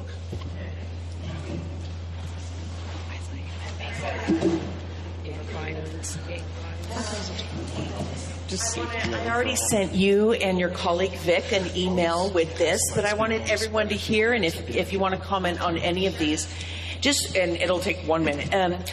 The most important for me is shade. When I first saw that Phillips 66 was doing away with this part, I thought it should be a giant forest to mitigate climate and pollution and everything. But so one idea is the Smiling Jack, a community garden. The space across Anaheim used to be a community garden. Does anyone remember when that happened? It went by the wayside, but where the sports complex are, it actually, Phillips 66 put in a community garden. I was there when it was planted, but it went away. But anyway, the idea of a community garden, Smiling Jack, annual pumpkin patch, again, more and more trees, and not just evergreens that you're not thinking about pollinators. We really have to have trees that bring wildlife also. These shade structures, important in some areas, but I would, in terms of shade, I would think again, trees. I think you'll regret if you don't, with the hotter weather that's coming, on our area. Native plants for pollinators. I saw a lot of pretty plants, but pollinators. Involving Harbor College classes. How about getting college students involved in the project somehow? I'm a high school teacher. I do that a lot. A little less focus on retail area and more on just climate remediation. I know you need to make money and things, but just climate remediation. Thanks for taking note. Porous pavement and stormwater retention ideas to help to water all these trees and foliage. And one source of funding for that is Measure W funding. Ken Malloy Regional Park, right across the street, is a Measure W site, and got, I think, millions of dollars of tax dollar money to help to retain stormwater and just trees. Yeah. Thank you, Rachel. Lori? Oh, I'm sorry. I'm sorry. Really quickly, I totally hear you on trees. I think that I wish I had the number for you. I believe we are going to have thousands of trees on this site at the end of the day. So it may not look it, but in those parking lots, we are having trees all over. All the green dots are trees. We are using native landscaping everywhere. We have a whole native plant palette. I'm happy to share that with you. Again, we have Rios, who does a great job of this, is very cognizant of native plantings. I'm also happy to have you meet with them as well and to talk about plantings. More than happy to do that. So that's a great point. On Harbor College, we have actually been at Harbor College flyering, talking to Dr. Dorado, who's the president of LA Harbor College. We try to do some things with youth there over the summer. With the raids, with everything that's been happening, a lot of students haven't been showing up, unfortunately. A lot of classes went virtual, as you know, which is horrible. So we have not been able to work with them as much as we'd like. We're going to try again in the fall, and hopefully all of this will die down. But we are really trying to speak with the youth. We just talked to the Keystone Group at the Boys and Girls Club. So we hear the priority of talking to youth, and we've been out there and really trying. So those are all great comments. And again, happy to have you talk with our landscape architects as well to get you more information. Okay, Rachel wanted to go before me because she knew I was going to bring up all the same subjects she was. Okay, so native plants, they're also less flammable. So for people concerned with fires, but there's so many more reasons why we need native plants. No palm trees, no. On artificial turf, please look up City Council File 24-0602, which is a proposed ban on all artificial turf in the city of Los Angeles, especially on ball fields, which it's proven to cause more serious injuries to children. So you might not have a choice on that matter, so you might want to look at it now. So yeah, my artificial turf hat, that's important. As far as housing, I understand what you're saying. I still think there's some opportunity there. If you're thinking about putting a Costco in there, Costco has a new model somewhere in LA where they've actually built affordable housing above the store. So it's multi-use. There are people who live up there just go down and shop there, and there might be other opportunities. I understand what you're saying about housing. I know what that housing element is. I'm familiar with the plan. We still do not have enough proposed housing, especially whatever affordable means, affordable housing. And just two wild ideas. One, although Alan just shot this down, would there be a way to have a walking bridge across Anaheim? Might be safer. He said, what about people with strollers? But you could do like the Metro, and they've got an elevator that goes up there. And I have never heard anything in this proposal about maybe a little area for a doggy park. Would be pretty cool. But I got to tell you, this is like one of the best, well thought out presentations. I hope it comes to fruition. Thank you.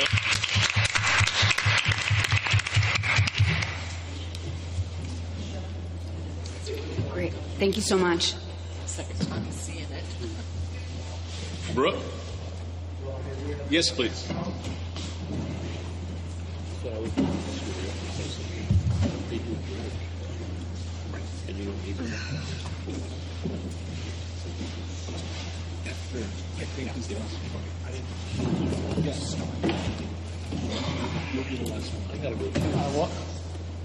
Oh, okay.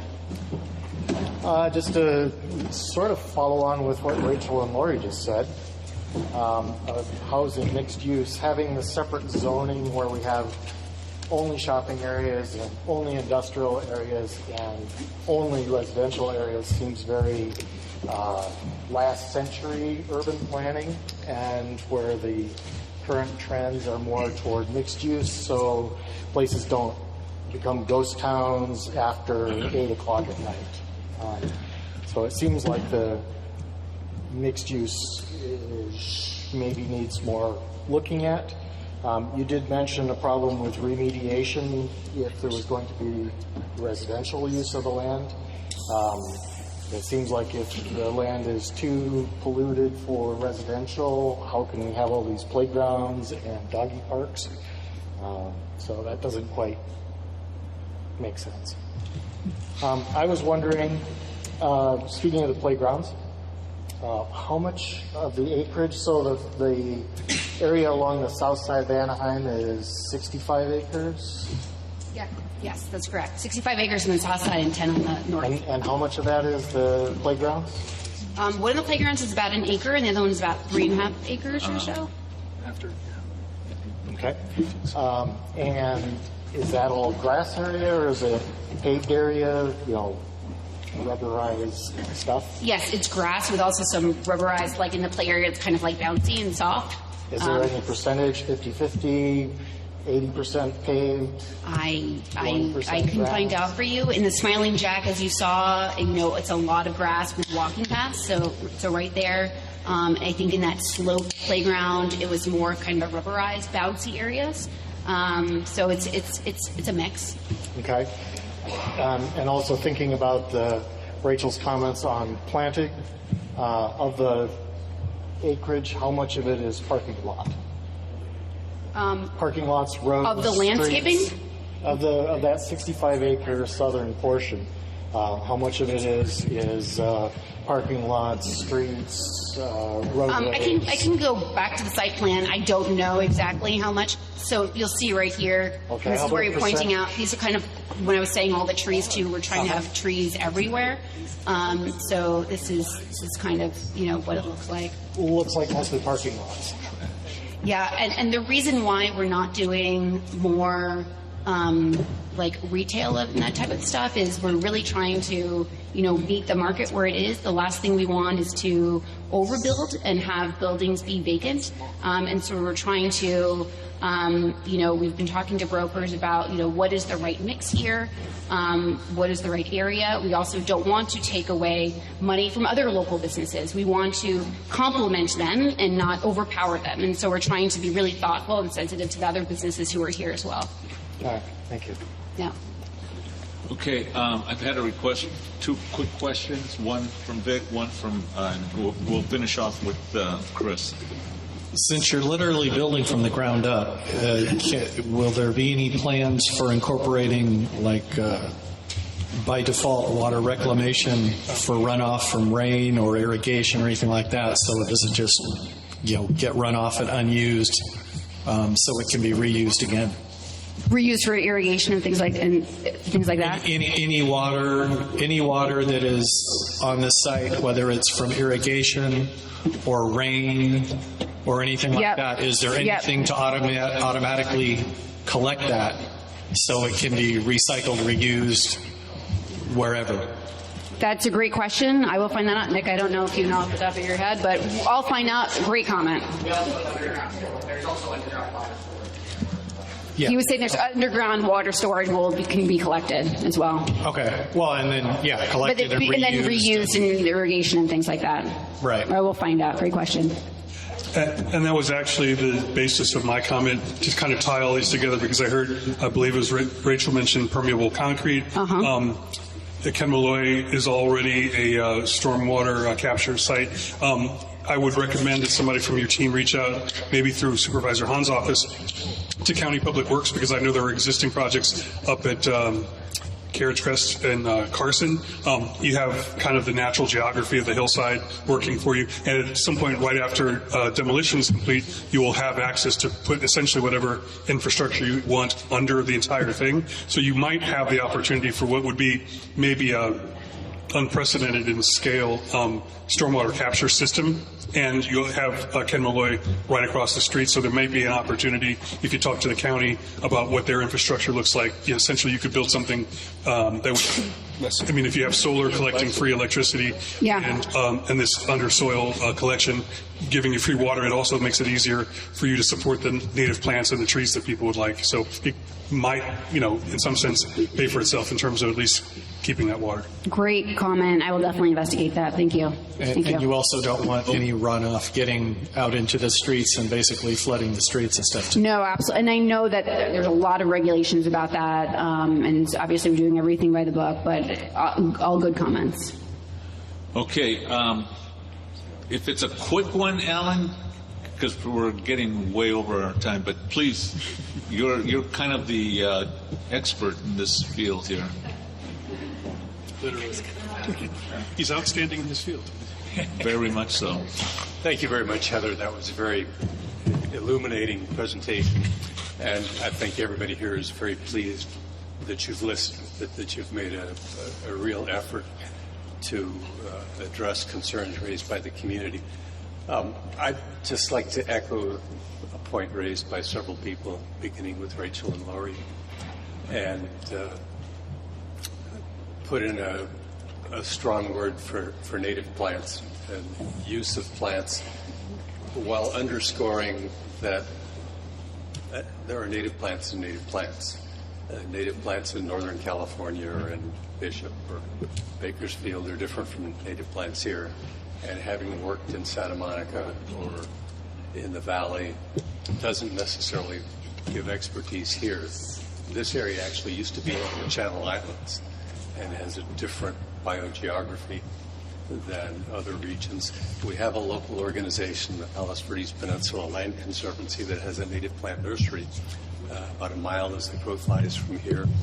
And Chris Sarabia, you can reach at CSARABIA at pvplc.org, would be a great source to talk to for information on plants.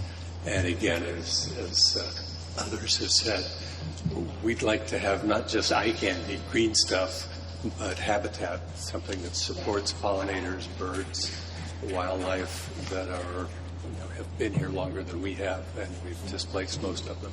So I'll leave it at that. Thank you. If I one really quick follow-up, I would really love to have a working session with you and Rachel and anyone else Lauren, anyone else who wants to join with our landscape architects. We can go through the plant palette that they put together. We can make changes. Totally open and receptive to that. So I have my cards. You probably have it. Let's set up a meeting and do it. I'm more than welcome to do that. So thank you. Okay, this really went long, but I'm going to tell you it was very informative. I think it was something that our community really needed to hear, and I hope we continue the conversation between Phillips 66 and our harbor communities, because it's really going to impact us all the way around. So we really appreciate your time and the information, and I hope we keep the conversation going. Thank you, Heather. Thank you to your colleagues. Thank you. We'll be back. It's a long process, so thank you for your time. Appreciate it. Thank you. Oh, I'm sorry. Could you email your slides to board at NWSPNC? Yes. Board at NWSPNC. Yes. Thank you. Thank you. All right, we are going to move on. Just a time check. It's 8:02. We really need to move our agenda because we don't want to keep our park staff at a disadvantage. So we'll move it as quickly as we can. So please keep that in mind. So let's go with our next presentation. Well, our next agenda item, I should say, the Homelessness Liaison Report, and then after that we'll have our elected governmental and public safety representatives. Thank you. in some days that have been pretty drab and dreary and challenging, this was kind of a nice little distraction, I'll say. I'm sorry, guys.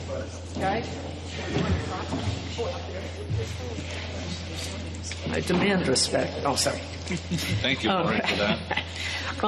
So hopefully some of you read my homelessness liaison report. The homeless count numbers came out today. I listened to the webinar. I tried very much to gather what I can. I'm going to let the mayor's rep talk a little bit more about the specific numbers. The dashboard is now up about part of it. So if you're interested in looking at the specifics, it's lahsa.org and go to the homeless count dashboard. They haven't put up the specific numbers like for our region, like San Pedro specific. They do have the service planning areas, but I'll let Jocelyn cover that. The first part of my report talks about, and I put this in here because I've been asked this by several of you many times, how will budget cuts affect homelessness, which should be pretty obvious at this point, but the reconciliation bill fund affects homelessness drastically. So the Congressional Budget Office estimates that 10% of households with the lowest incomes will lose an average of $1,600 per year of cuts to assistance programs. For households with low incomes already struggling to make ends meet, the additional strain these cuts will put on their budget will have a devastating impact on their ability to put food on the table, afford medical care, and keep a roof over their heads. That's just the facts. Medicaid cuts, SNAP cuts, these are realities. You can read through this report. Another thing is, and Rachel touched on this a little bit, so with the presence of immigration here, documented people of color, Hispanics, Latino, all different nationalities, even with them being documented, are right now hesitant to reach out for any assistance services. They are afraid because of the lack of due process and law and order right now. So it's affecting not just people who may be undocumented, and many people who officially are undocumented or have been in the process of getting documented, and they are now big targets. So this is affecting a lot of people. So we just have to pay attention and see what we can do to try and be part of solutions and help people in need as best we can. I'm just going to touch on a couple of other things. I've listed here part of an article from the National Low Income Housing Coalition because they, to me, summed up the situation better than I could. So you can go to that link and get more detailed information if you're interested, or reach out to me for sure. The LA City's new Bureau of Homelessness Oversight, which was submitted by our council member McCosker, 250576. He says this is adding oversight to citywide programs that can be run out of a department versus out of an elected office. So we want to follow that. Perhaps, I don't see Melanie, but I was thinking the safety committee. Maybe the safety committee would like to look at that council file 250576 and perhaps consider filing an impact report on that. And then last month I told you about the new county department, which was voted in. So they've now given it a name. It's actually called the Department of Homeless Services and Housing. I don't know why it took so long to come up with that clever name. But anyway, it's officially scheduled to be established on January 1st, 2026. I have the website link in my report. They've published a timeline of how they're going to be using the Measure A half-cent sales tax, which unfortunately is not going to bring in as much revenue as originally intended when it was proposed because of obvious reasons.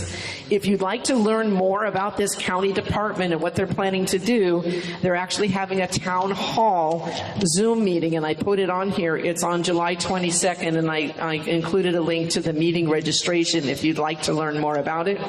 Also, there's another organization that is fairly new. It's called La Casa. So it's not LASA, it's La Casa, LACAHSA. And they're a regional intergovernmental agency established to tackle the housing crisis. So this was created by California state legislator and supported by the Board of Supervisors. Their mission really is to become the largest independent social impact investing program, leveraging innovative solutions, tools, and bonding authority to increase affordable housing. So there's all kinds of organizations that are trying to look at housing. And then, you know what, that's probably enough for you guys. You can look through my report. The only other change is LA HOP has changed now. It now goes through what they call the ECRC, which stands for the Emergency Centralized Response Center, which they're hoping will improve the response time for LA HOP. And as always, I'll remind you, if you see somebody in trouble, if you see somebody in need, please call 877-ASK-LAPD. Be prepared. You may have to be on the phone for 15, 20 minutes, maybe longer, but they're the ones that will trigger the circle team that will come out in a timely manner, and they operate 24/7. LA HOP is only during the week, 9 to 5. And then also the helpline I have here for access to mental health and substance line services. If you know of somebody that needs help or you see help, don't reach out yourself. You're not trained. Don't put yourself in danger. Okay? But please, all of us can make a difference in some way. So next month, I hope to have a more detailed breakdown on the homeless count for those that are interested in the numbers. Keep in mind, it is a one-night point-in-time count, okay? It's gone down, and she'll explain how much it's gone down, but the point is, with what's going on now, don't expect that trend to continue.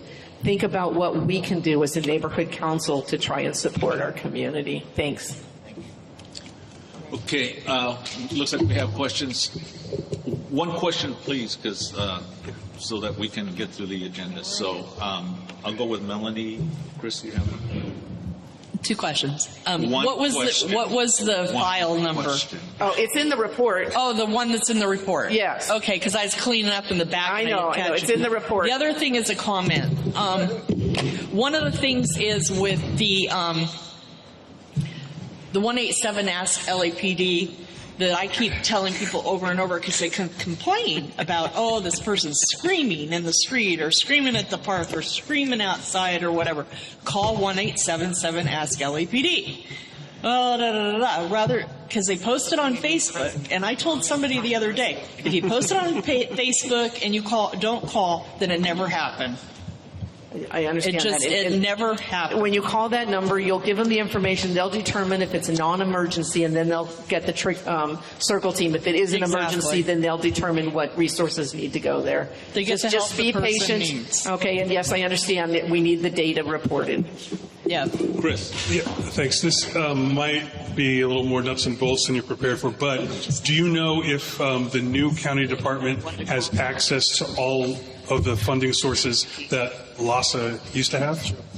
Like, is there anything that was specifically designated for LASA that they not necessarily have access to? I suggest you go to this webinar. The funding has all completely been pulled, if I'm correct. Somebody back there will correct me, has been pulled from LASA. They no longer will handle the financial end. They're only going to handle the homeless count and outreach services. Everything else will go through the new county entity. Okay, thank you. Anyone else around the table? Question? Anyone in the audience? Question? No? Lori, thank you very much. I know you put a lot of time into this. Thank you for all the time you put in and the information. Thank you. Okay, we're going to move on to the next agenda item. Our elected officials, governmental representatives, and public safety. So let's start off with, I saw Jocelyn back there, then Drew, and then Mr. Martinez, and then we'll have our public safety people. I'm sorry? Okay. All right. Apologies for my voice. Good evening, board members. Good to see you. So I do have quite a few updates. I know I'll start with the one that Lori brought up first, because that one just was released today. But the Los Angeles Homeless Services Authority did release the results for the 2025 annual homeless count. Again, thank you all who did participate in that. I was actually the site coordinator for San Pedro, so I really appreciate everybody that turned out. It was a lot of work, but we made it happen. We were a small but mighty team, so thank you so much for those who turned out. But yes, we did see a lot of positive progress. So the homelessness report did, we saw a decline. 2 years straight now that we see a decline in homelessness in the city of Los Angeles. For the first time since this count has taken place.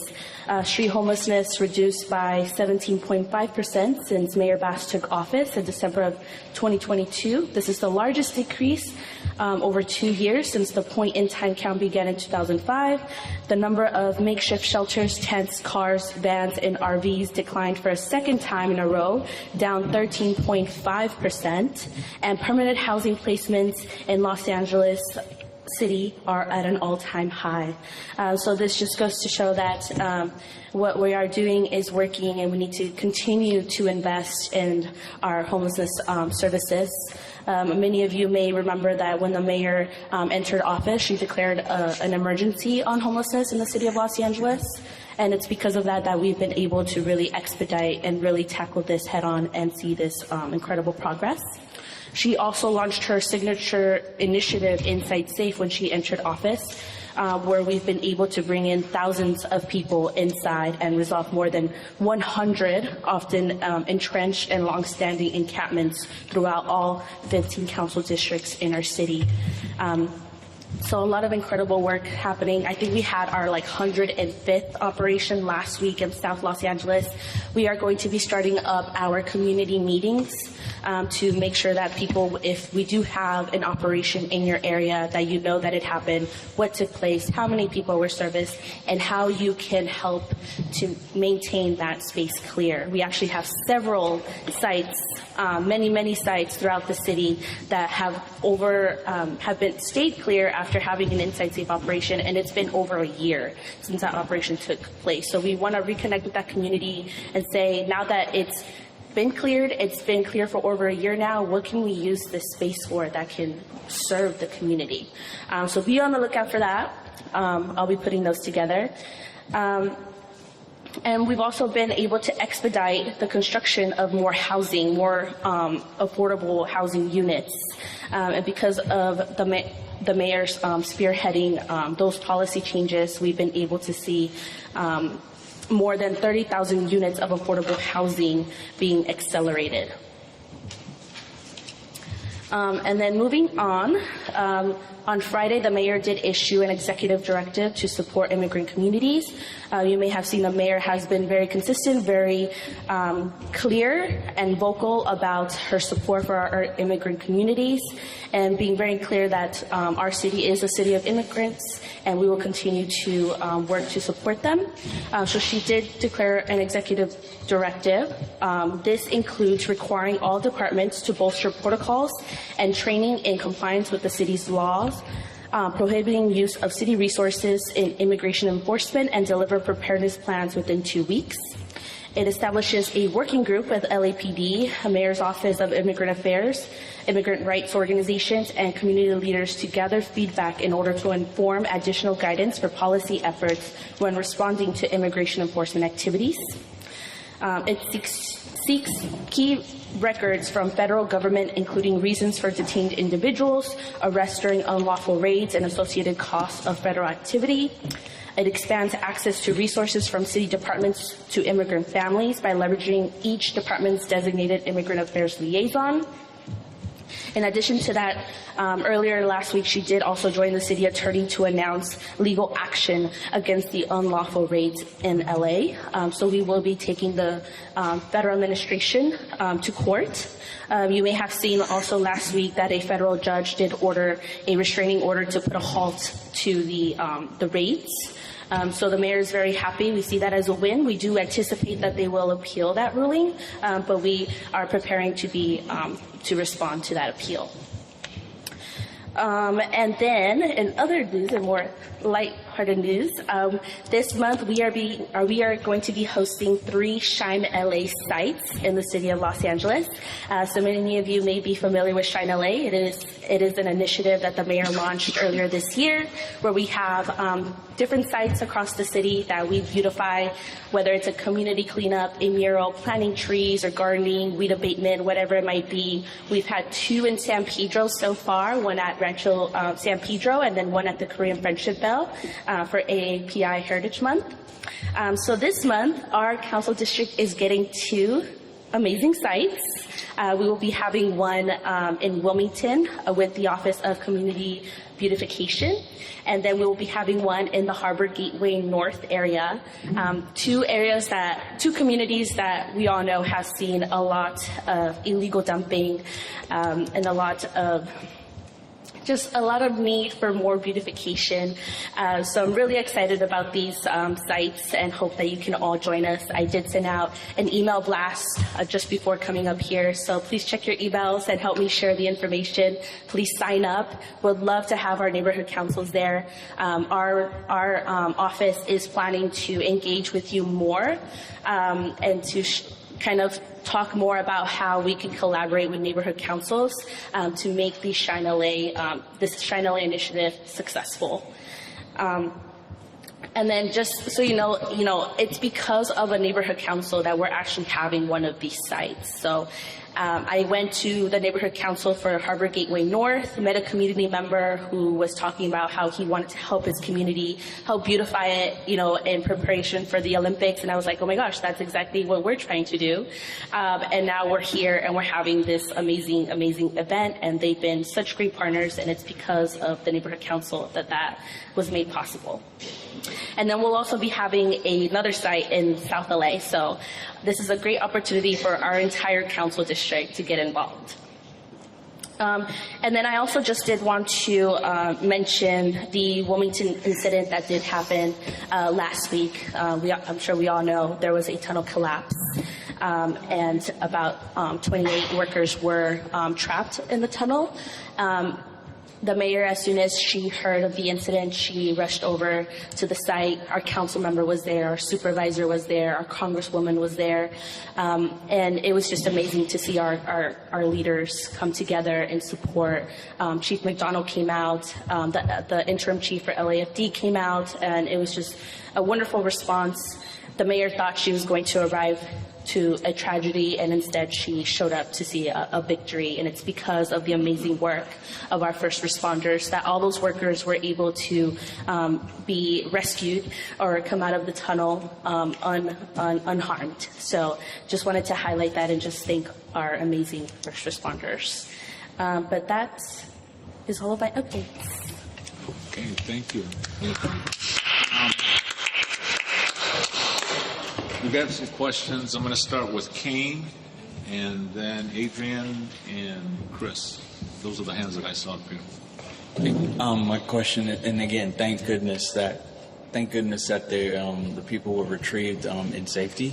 But as far as the cause of the collapse, is it obviously under investigation at this particular point? Yes. So it took place at the Clear Water Project, which is actually under the county, but we are aware that the supervisor, along with the council member, did issue an order for a thorough investigation into why the collapse did occur. So yes, that's correct. And is there an expectation on the timeline? Not that I'm aware of. Maybe someone else might have a better answer to that, but I'm not sure about the time frame. I think it was 2 weeks. But I could be wrong. I don't want to misinform you, yeah. For the investigation for the Adrian?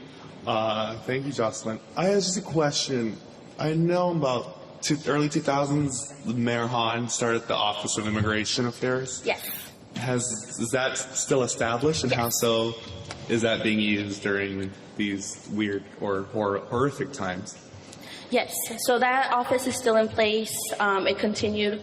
I was under the Garcia administration as well, so he had it. We have it as well. They've been working very diligently. Even before these rates started, before many of you might remember that buses were arriving, where people who were coming to this country were being essentially dumped here. So they've been working with immigrant rights organizations since the mayor entered office to create preparation plans, putting together lawyer rights workshops. Yes, yeah. Chris. Thanks. With respect to the collapse for the Clearwater project, I'm asking because I believe on the news reporting I saw an overlay of where the tunnel path is supposed to go, and it goes more or less right under where we're sitting right now. And I've noticed, this is just casual observation, irregularities in the pavement and the soil, both at First and Western, which is right up the street, and then a little bit down the street from there at 7th and Weymouth, which is all within about about a quarter mile of each other. Is it possible, because I know that area is a combination of city, county, and possibly even state jurisdiction, but could street services or a city engineer or somebody, because I believe there was some statement to the effect by Clearwater people saying that there was no relationship between what they were doing, what happened, and what's happening at our level on the surface, but it is sort of directly underneath. And so I was wondering if, for an abundance of caution, if a city agency could have a look at that area or collaborate with whoever might have that technical information, because again, there is what looks and has been patched a couple of times, kind of like a sinkhole forming at First and Western. Yeah. And it would be nice if we could have that sort of checked out before we find out the hard way. Yeah, actually, Drew, because she's an amazing deputy, actually brought that to my attention today when I got here. So I already sent it over to our executive officer for Public Works to kind of look into the issue. So I'm not sure how, if there's a correlation there or not, right. But I've made our office aware and happy to, keep you guys updated on that. Thanks very much. Yeah. Any other questions or anything? Okay.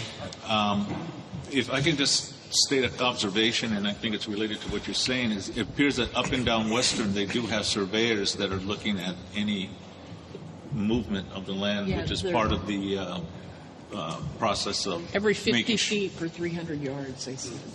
So anyway, thank you. Thank you. Appreciate it. Officer Baloney.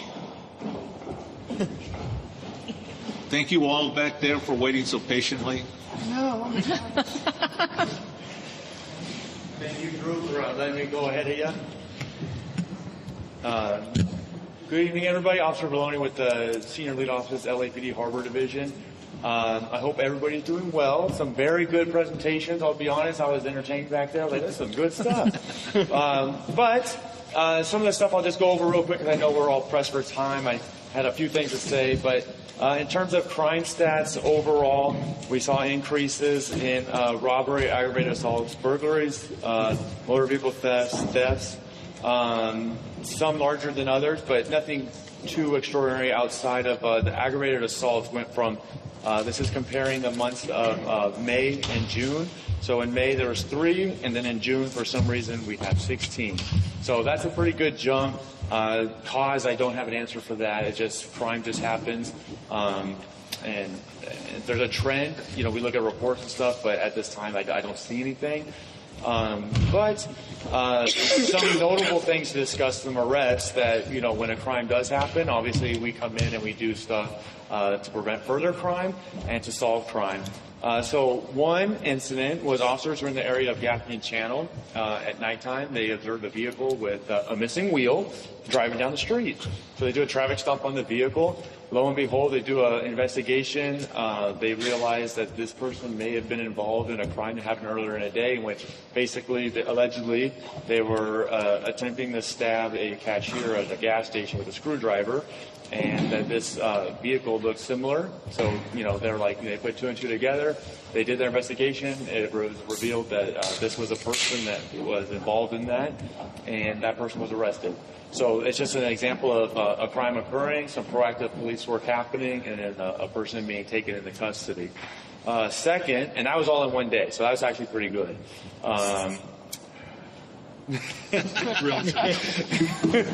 But second, so this is one took a little bit more than a day. This involved more of detectives. There's an incident that occurred with a community member in the San Pedro area. I think it was off Gaffey and 5th Street, if I'm not mistaken. There's a community member that wanted to sell a piece of jewelry. It was like a golden bracelet. I think the value was about $5,000.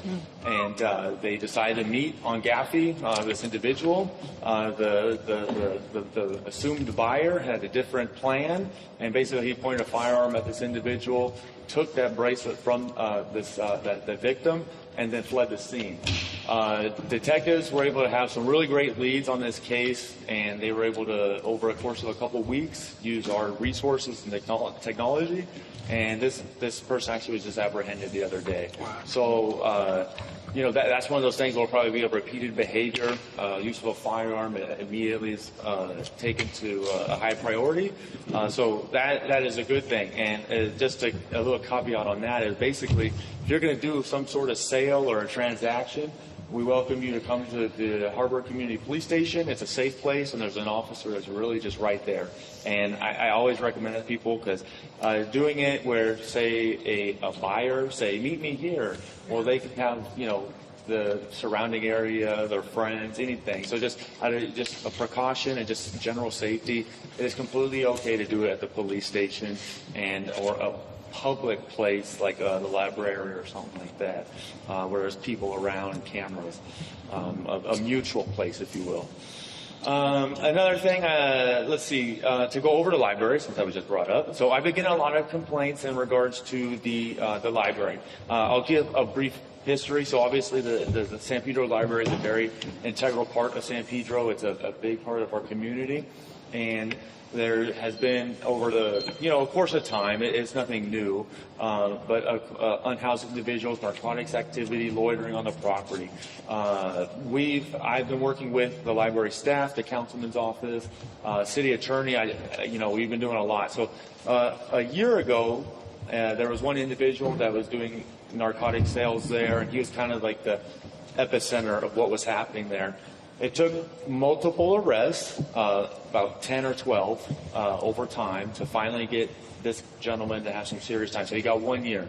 The recent uptick in activity is due to this person being released now that his year has passed, and he's back. His friends come and they want to use narcotics. So over the past few months, like I said, I worked with several different offices and entities. Got a game plan going where basically I talked to the library and I said, well, you guys have a security guard here. I don't understand why you're not calling the police more when they're on your property. So we realized that they can't be there 24/7, right? Like a police officer can't be there 24/7. But I was like, well, what tools do we have? So they have a suspension letter. So they said, well, bring us something that shows that they're in violation, and we'll help you out with the suspension letter. So what I was able to do was I arrested all these people in the back parking lot and for narcotics or trespassing, whatever.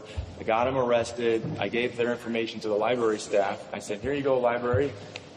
This is the identifying information for this individual. If you could please write a suspension letter, and that'll give me the authority. That suspension letter basically says you're not allowed to be on library property, not just the San Pedro Library, but all 72 libraries in the city of Los Angeles.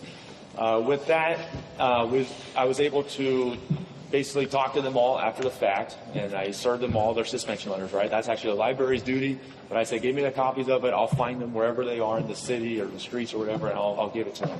So I was able to locate them all, and I said, here you go, like, my passings, my journey throughout my day. So, so I was able to serve, if you want to say, the more of the troublemakers of the group, the main folks, give them their suspension letters. And if you've been following the library, I know Lori has, and they moved off of the library rear parking lot for the most part, and what they do is now they're on the sidewalk area, and that's twofold right there, and I'll get into that for a second. I know you guys are tired, but bear with me. So with that, I like to do these big explanations so people really know the stuff that goes behind this stuff. So with them, now they're on the sidewalk area and a little portion of the library, that little dirt line next to that wall, and or they're across the street. So the library has actually hired additional security. There's another guard there, so there's two. And I just advised them, I was like, please, you guys need to call the police when they're against the wall right here, technically your property. Please call the police and we'll come. We can't monitor this 24/7. That's why you have security. So I look at the call logs, and they're not calling the police for that. They're more calling it when they enter the library, which is, it's their library. That's what they want to do. I can't control that. It would help if they were to call when they're against the wall. But when we do proactive police work, so I go back to the one guy that's the epicenter of this whole problem. So now with the suspension letter, he was actually caught walking on the property of the library. Our quality of life car was able to stop them because now we have the probable cause, knowing that he's now in violation of trespassing.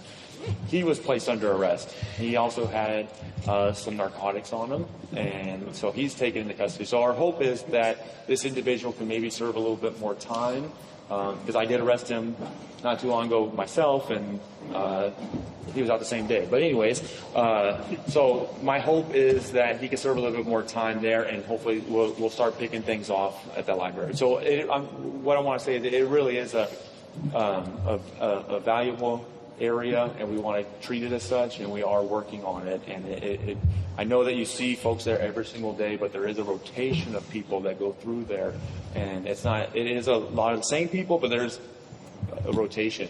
Across the street is technically Officer Shortle's area, but I still work with those businesses, the workers, and the property management. There is a smoke shop there, so they do buy items that they use to do whatever they got to do in life, and it's a very challenging part of that because they're utilizing the businesses there. So I work with them. I said, please, if you have an issue, you need to call the police. We're here to help you, and then we'll do the extra patrol stuff. I know you guys are in a hurry, so let me go to a couple of the events. We have the upcoming CPAB, the Community Police Advisory Board, on July 17th at Harbor Station at 6 p.m. So please come on out. That's where we have community members and all of the senior lead officers for all the respective areas there, and we do our best to help with the community concerns. And we also have a town hall here, July 22nd at 6 p.m. in this auditorium. It's going to include the District Attorney Hockman, Councilmember Tim McCosker, the Commanding Officer of Harbor Division, Captain McGuire, and it's going to be a pretty good day or evening.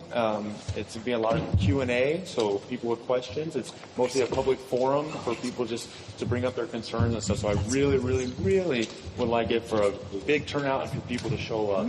We're going to have our CPAC members there and the president from each community neighborhood council there as well. We want full representation. We want people to come with their concerns. And we also have a national night out on August 5th. That's going to be at Harbor Station at 4 p.m. on August 5th. It's going to be a community event in which it's a day to celebrate first responders. We're going to have horses there from our park rangers. We're going to have vendors there. We're going to have, thankfully, the neighborhood council and their support. We're going to have some of our equipment and tools. It's going to be a good thing. We're going to actually take over John S. Gibson. And so bring your family, bring the kids. It's actually going to be pretty entertaining. So again, that's August 5th at Harbor Station at 4 p.m. and it goes till 8. Then that is all I have right now. I know you guys are in there, so I do apologize. I got to go through that real quick. Okay. Thank you. Did you want to? I was going to say, if you kind of like to maybe introduce your colleagues here. Sir, I just wanted to reintroduce myself. Sergeant Malov has moved on to another assignment, so I have taken over the Community Relations Office and the senior lead officers, as well as our youth programs. So again, my name is Sergeant Juan Terrazas. I'll give you guys my contact information. Send the emails to me. Don't send them to Sergeant Malov anymore. My city phone number is 213-453-2676, and my email is 38410@lapd.online. Obviously, any concerns, complaints, issues, send them to Maloney first, and then they'll come to me. But thank you. Don't want to hold up too much of your time. Just wanted to reintroduce myself, and thank you for what you guys do. Appreciate it. Thank you. Welcome. And you have another officer back there. I know he was trying to hide in the back. And I want to go. It's a long meeting. Good evening, everybody. My name is Officer Ledesma. I'm actually the acting senior lead officer for Harbor City, and I just want to come by and support my fellow coworker over here and just take notes as far as how he does these events. So once again, nice to see everybody, nice to meet everybody, and look forward to working with you guys.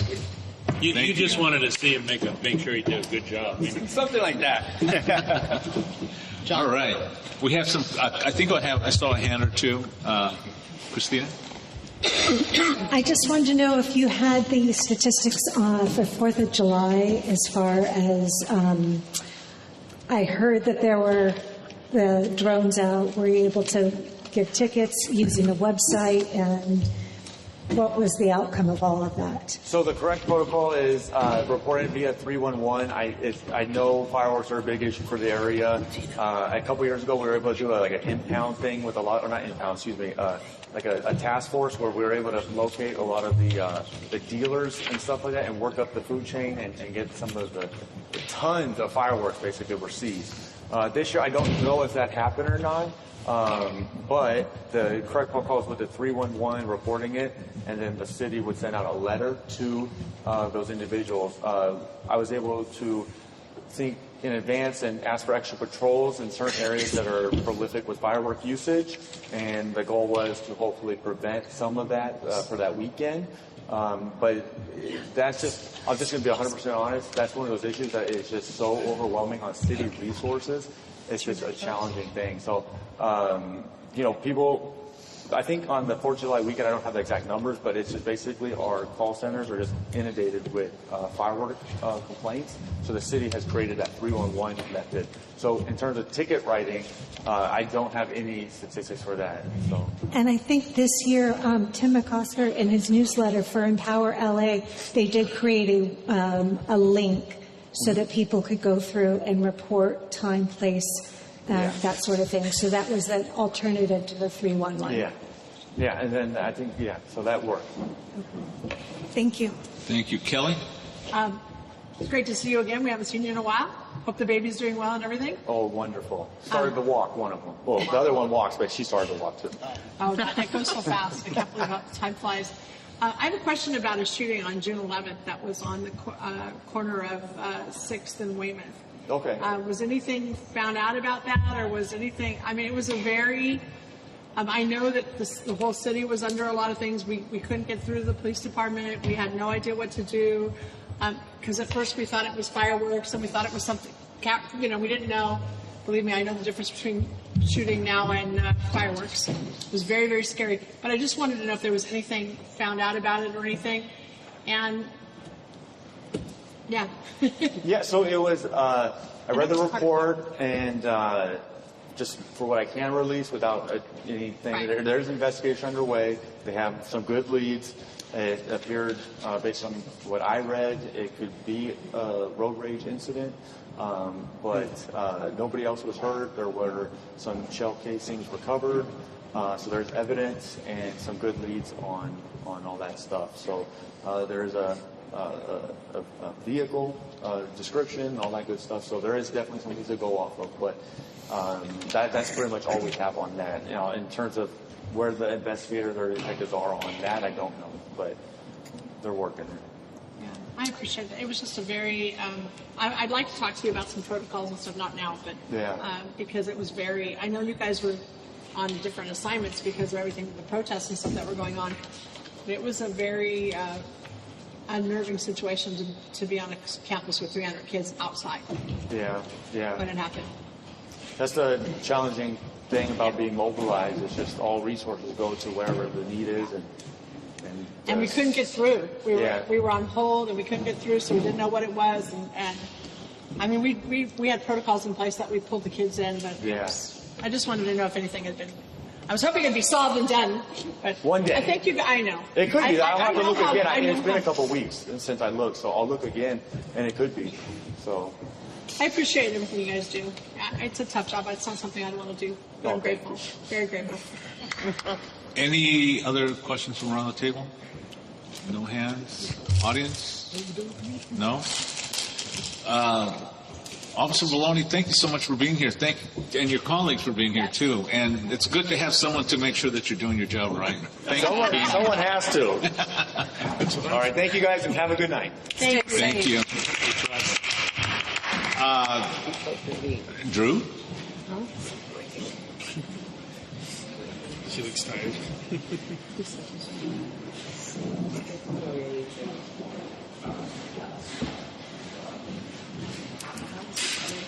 Hello. We are in a new fiscal year, but instead of sharing the 6 paragraphs that I had, you might want to go on our website and take a look at the newsletter. For you know everything that's going on. I'll just briefly. I'm not going to read everything because it's already late. But as you know, harbor shelter is remaining open. We were able to fund some improvements to it as well. Public safety. The hiring target was reduced from 480 to 240 new sworn officers to match realistic recruitment trends, saving $13.3 million in the upcoming year and $48 million in ongoing costs.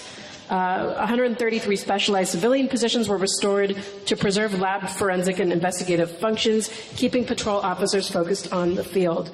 If more funding becomes available during the year, they're going to direct it towards LAPD to continue rebuilding the department. Let's see. When the Budget and Finance Committee received the mayor's proposed budget, we saw that over 1,600 filled positions were slated to be cut, and that these deep layoffs would have disrupted services.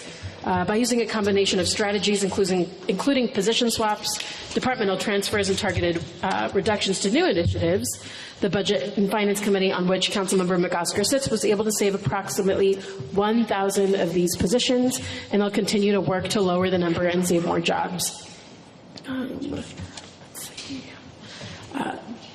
We are hoping that these budget decisions demonstrate the city's commitment to efficient use of all of our tax dollars as we continue to build a stronger, safer, and more resilient 1-5 that truly serves the needs of every community member.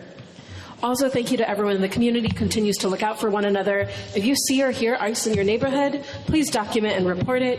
You can call the LA Rapid Response Network hotline at 1-888-624-4752.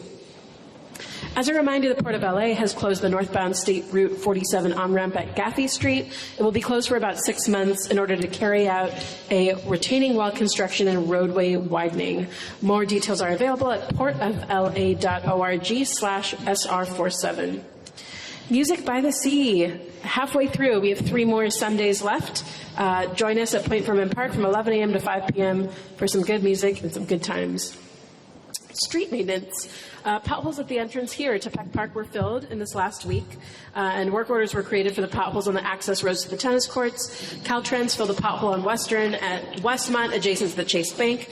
And keep in mind that all stoplights between Summerlin Avenue and Westmont are administered not by the Department of Transportation, but by Caltrans, and any issues with these intersections or with Western Avenue can be directed to Mr. Brian Martinez of State Senator Laura Richardson's office, who is here tonight. Street resurfacing is happening as we speak on First Street, just above Western Avenue. Next week, it will happen on Channel between Gaffey and Paraíso Streets. And let's see. I wanted to address briefly the things that I heard earlier about the Clearwater project and concerns about sinking on Western Avenue. So this project the tunnel is being built 400 feet underground. Yeah. So things that are happening down there are not affecting what's going on up here. If you look around Overall Park, you'll see little things that look like cameras moving all the time. Those are not cameras, those are actually sensors. And the sensors were what picked up on the collapse of that tunnel, and that's what communicated that early notification to the supervisors. And so there are sensors. No, what's going on down there does not affect what's going on up here. What's going on up here actually has been caused by some LADWP pipe issues. So the issue at First and Western several months back was a water main burst by LADWP. They repaired it. There is temporary asphalt, but in order to put on permanent asphalt, they need to pull a permit and they need to get plans and they need to get it approved. So they're in that process now with Caltrans. I think they're nearing the end of that. So hopefully we should see that soon. And then the last thing that I'll share with you is 6th and Weymouth. So some of you may have seen on your way here that there was some work being done. In May, it was brought to our attention that there was an area that was sinking on 6th and Weymouth, kind of in the center lane. We reported it to the Bureau of Street Services and continued to keep an eye on it. I noticed in the last couple of weeks it had been getting worse, so I put more pressure on Street Services. Unfortunately, I wasn't able to get where I wanted to get as quickly as I wanted to get there.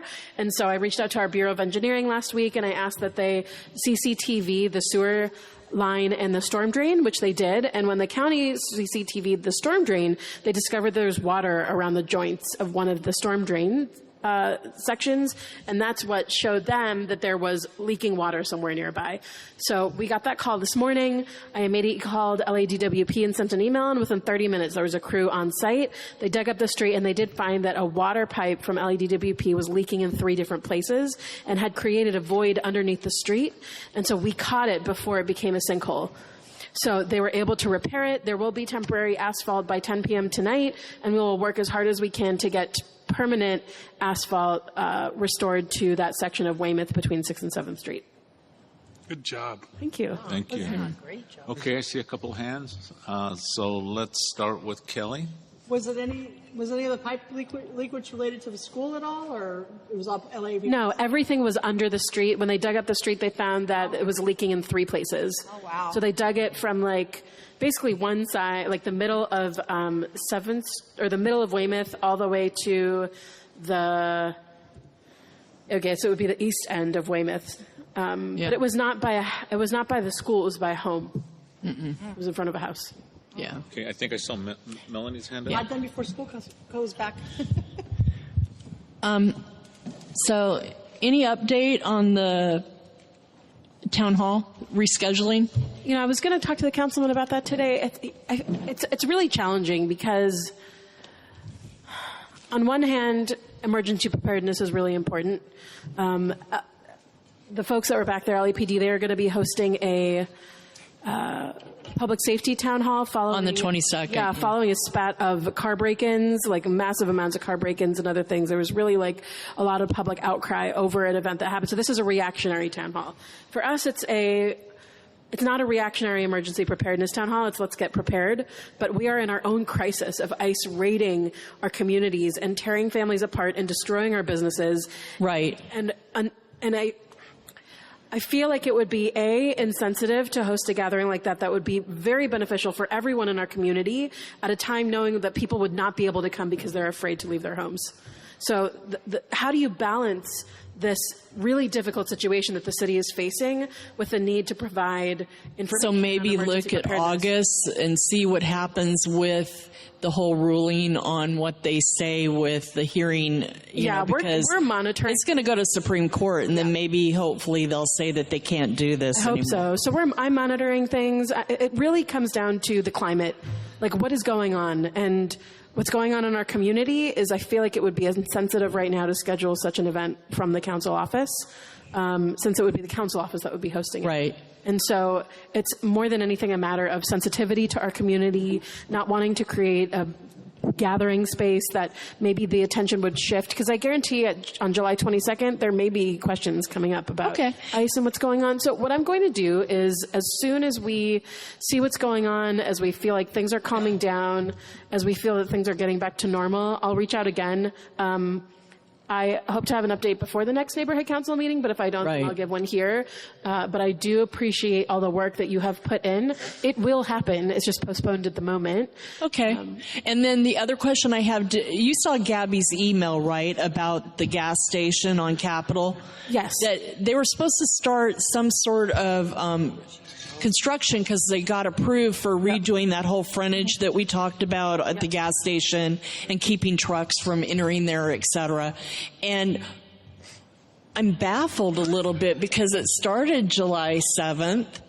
They came in, they shut off the pumps, they took out the barriers, they put up cones and put like handwritten signs that said temporarily closed on both ends of it with orange cones, and they've never been back. Okay.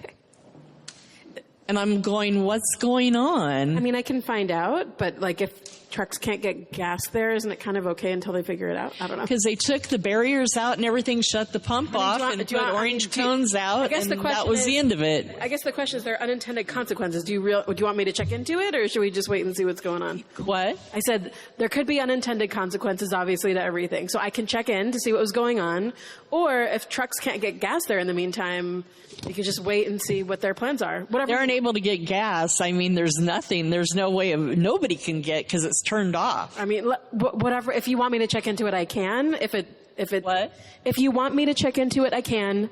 If it doesn't matter to you, I'll just see what their plans are. And I can always email her and say, hey, what's going on? Did something happen with the contractor? I think it might be better coming from you, because if it comes from me, it might light a fire to like it'll be happen. more official.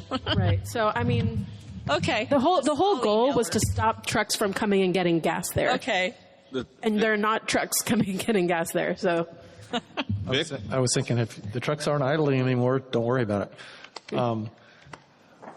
Any update on I don't remember the council file number, but the Tracy Parks motion to restore the $32,000 for neighborhood council budget? Last I heard, I think it had gone to a committee, but I haven't heard anything since. From my understanding, it will not, at least when the councilman last spoke about it, he doesn't believe it will happen, but I don't have any final, I mean, maybe, is Daniel here? Did he leave? I haven't seen any final verdict one way or the other. I haven't seen It's any, still I haven't seen in anyone. process? Yeah, I haven't seen any, I don't have any update on that process.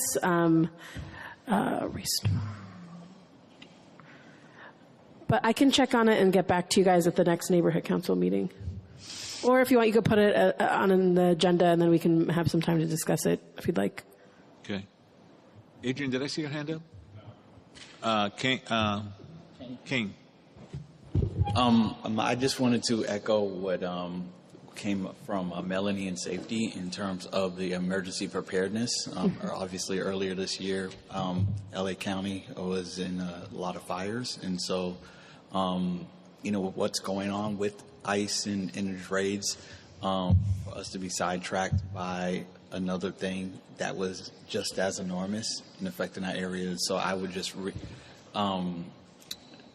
continue to push to go from postponement to back on the top of the list, 1A, 1B, versus when we get to it, because we're landlocked down here as well.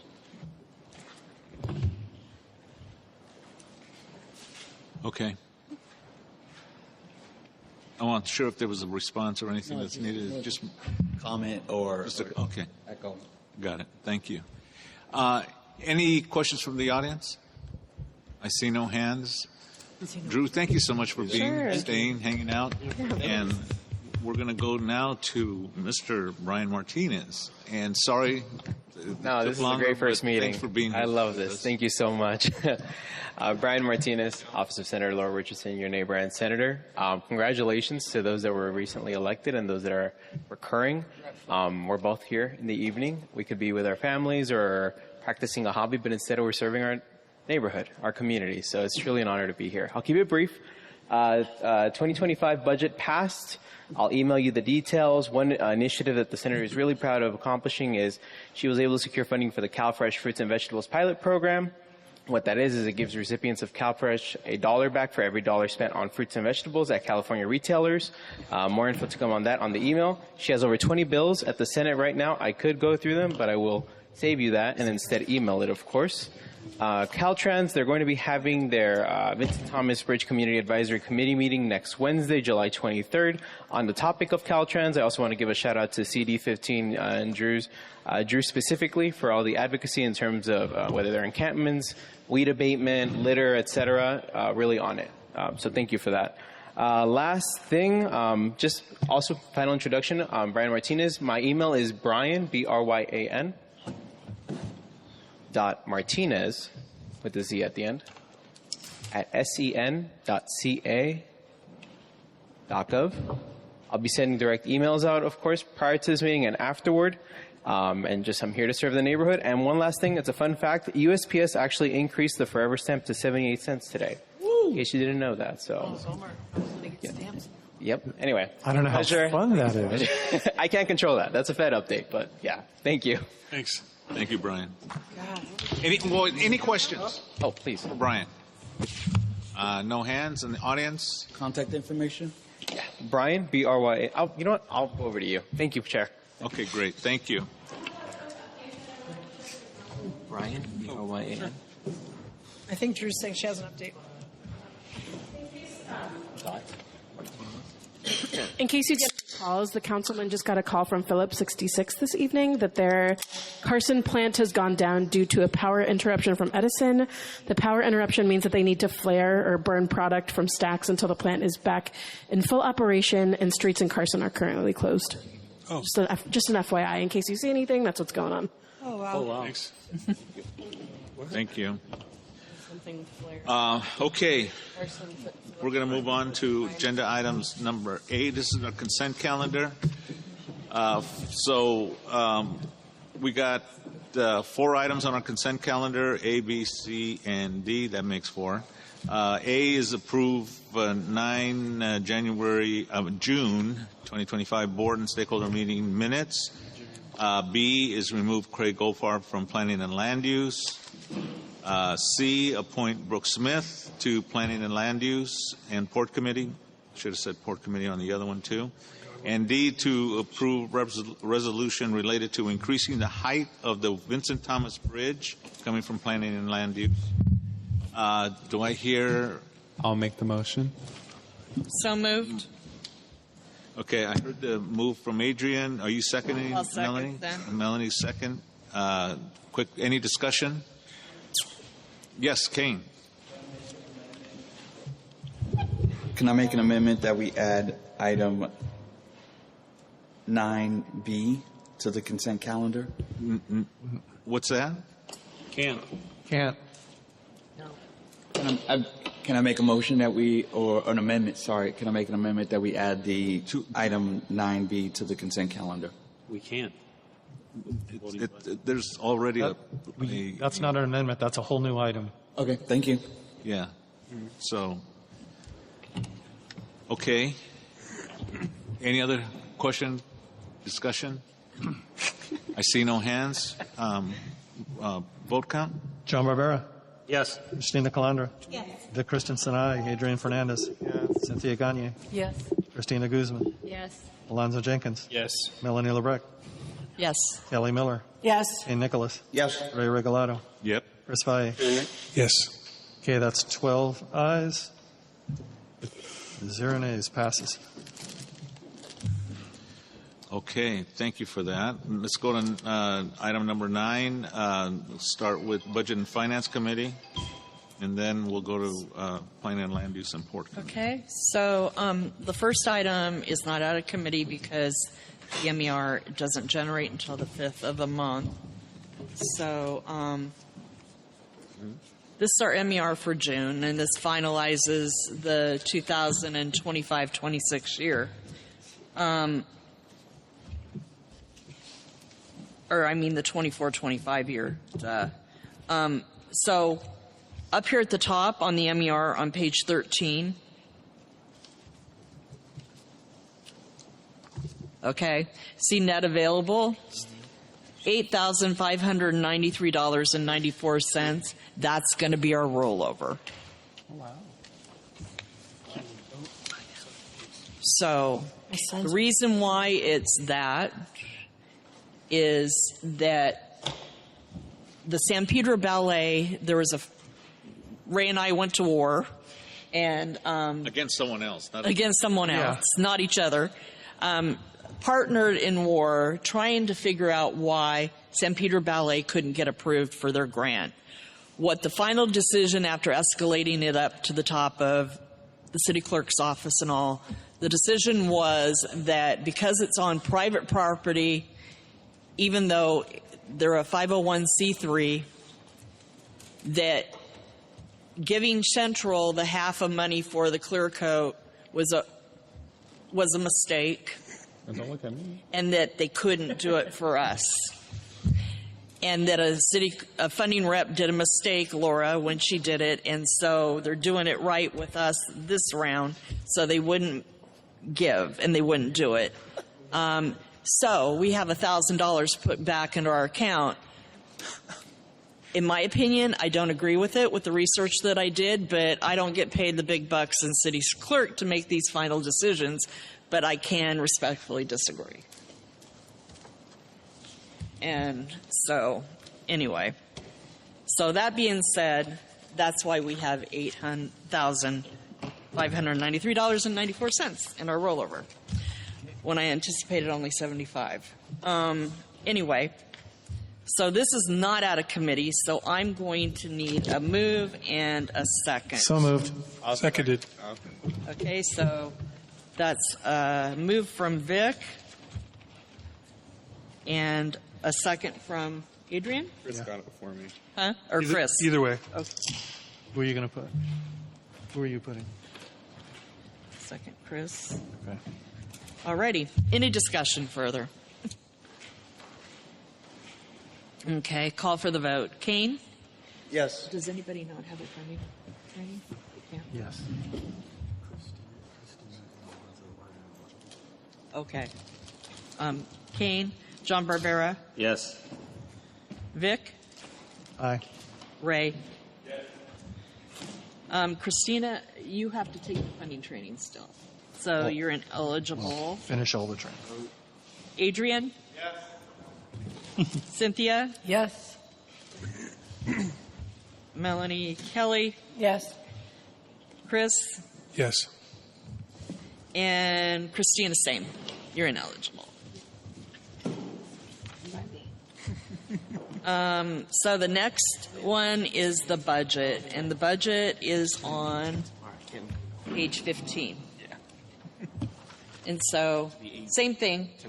So you see all the breakdown of what we spent and everything, and added back the little $1,000 in there for the grant. And then we come up in the red on the right-hand side, the 859394. This is out of committee. So any discussion? So call for the vote. Kane? Yes. John Barbera? Yeah. Victor? Aye. Ray? Adrian? Cynthia? Yes. Yes. Melanie? Kelly? Yes. Chris? Yes. Alrighty. Now, the next item on here is the, I am Chris. darn it, let's see. The next item is, okay, so we're going to, because we had approved the 300 for the emergency prep town hall already, and we couldn't use it because they didn't do it, they canceled it.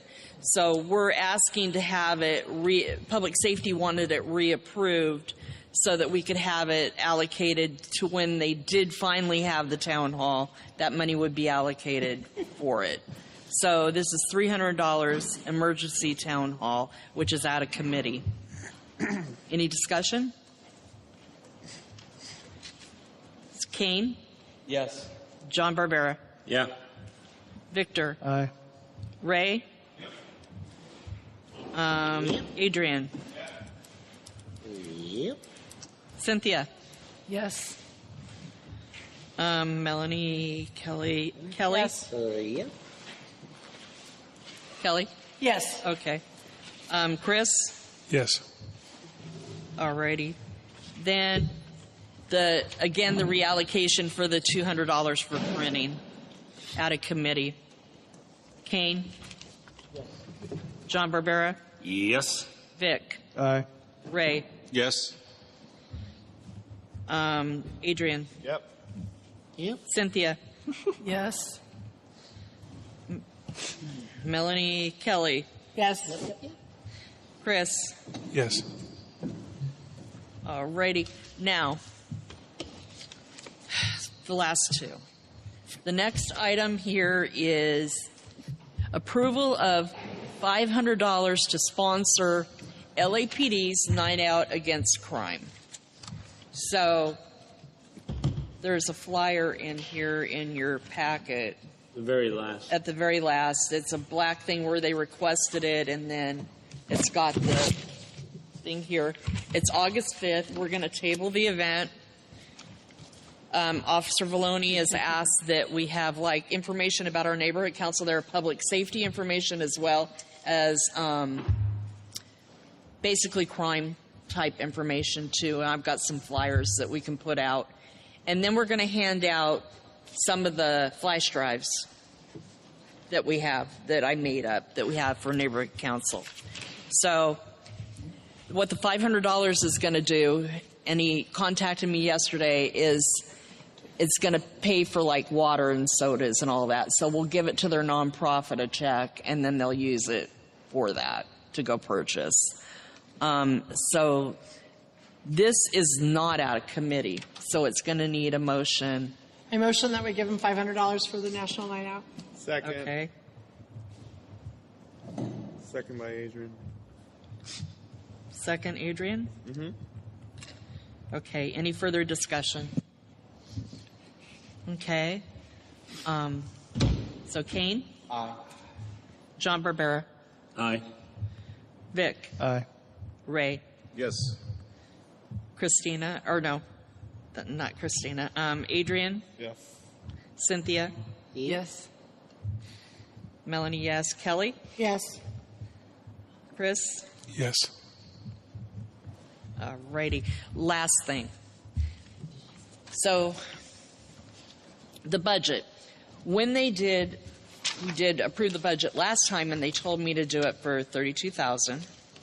They never changed. In the portal, it's hard to explain, but we have a portal online, and in order, each fiscal year they wipe it, and you can go in and you change it, and you upload your new budget. Well, they never wiped it, and I think they were waiting for some confirmation of what the budget was going to be between the 32 and the 25, and it never changed. And so usually in June I'll upload it, and it didn't happen. They didn't wipe it, so I couldn't upload it. And all of a sudden, lo and behold, it cleared out so that I could load it here, like right before executive board meeting, and it said 25,000, and I'm going, okay, so we have to approve this budget again for 25,000. So here we are. I have a question. So you submitted it as 32, and then it ended up putting 25 either way? Huh? You submitted 32? I didn't submit because I couldn't. It wouldn't let me because the pie chart on the portal, it wouldn't let me upload anything other than because it didn't wipe. It was my old budget still in there. Because you have to do it after July 1st. Yeah. Even still, they would have kicked me back because there was no confirmation of 25 or 22. I witnessed that with my NC. But Anna said they were waiting for, before they did anything, a confirmation as to what the budget was going to be before they wiped anything and put it in. And then they got a confirmation that they had to do it at 25,000. So, unfortunately. So this is out of committee, but you break down the budget on page 18, and basically the 16,225 is our operations, and it has all the stuff to operate a meeting and to operate our neighborhood council and all the things that are involved in it. Clarification. Did we discuss that? Just explain to the new Let me people. finish the question. Did we actually vote on it? Because I don't remember voting on it in committee. We discussed it. At the budget? We discussed it, but I don't remember voting on it. No, we voted on it at our budget and finance meeting. I had it up. 25? Yeah. Yeah. Yeah. Okay. Yeah, we did, Rick. I remember discussing it, Yeah, but no. the agenda item was only discuss, not No. approve. No, That's no. why I was wondering. We Just want to did. make sure. Okay. Asked and answered. So then the basic things that we always do, the candy cane lane, the $200 for the crafts and candy cane, holiday parade, and that leaves $7,775 unallocated. I did not at this time, put the newsletter in there, nor did I put any other events or grants in there because it's going to be slim pickings. And we really need to think about what we're doing going forward. We do have a rollover, but if we want to do going forward, outreach is going to have to decide what it is that's important and what they want to do. I think that it might benefit us before we make any other plans because, Youth and Outreach does have some things sort of percolating. I think it might be good for maybe at least one of us to attend Budget and Finance, or maybe even a joint meeting of Budget and Finance. And like anybody who wants to do anything in this next year, we might want to get together for a special meeting to just carve it up now and commit I to agree. it. I Because otherwise, totally agree. It's going to be disappointing. And we have an agenda item under reports that talks about that. Yeah. So, again, this is out of committee, so any further discussion on this? Again, this is a preliminary budget to get our money approved for us so that we can get the full $25,000 into our bank account and show that we voted on our budget. That's next. It can change month to month if we want. That's next month. I'll move the motion. So this is out of committee, so I'll call for the vote. Kane? John Barbera? Yes. Vic? Aye. Ray? Yes. Adrian? Yep. Melanie, yes. Kelly? Yes. And Chris? Yes. And Chris, there's on the next thing on the budget. Oh, Cynthia. Oops. Sorry. Okay.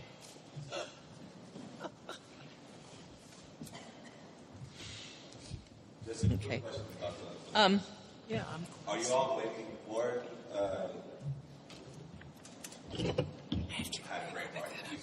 What? Can you use the mic? Yes.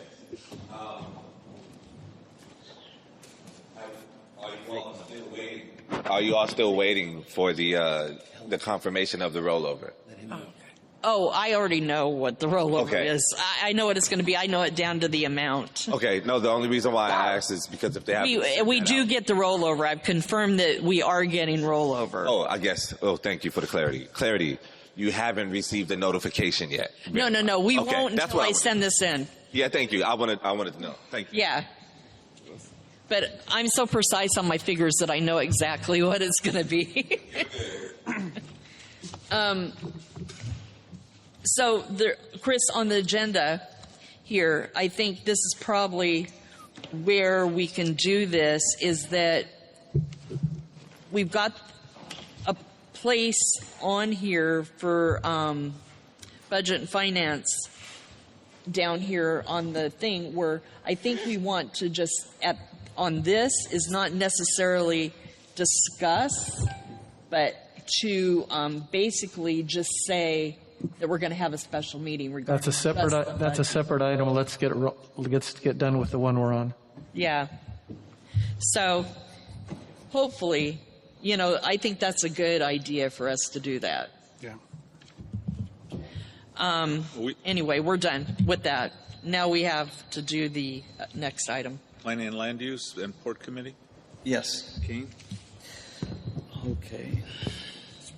So out of committee, the Plan Land Use Support Committee would like to approve a community impact statement in support of the Los Angeles City Council file CF25-0711, where the Harbor Boulevard median's front would be transferred through a inter-transfer of jurisdiction. What page? You see on page 21. It's on the very last page. Page 21. Kane, do me a favor. Pull your mic closer to hear you. Up I was going to your mouth. It's loud. It's Closer to your mouth because it's hard to hear. It's closer. There we go. There you go. Oh, okay. Maybe I can hear myself.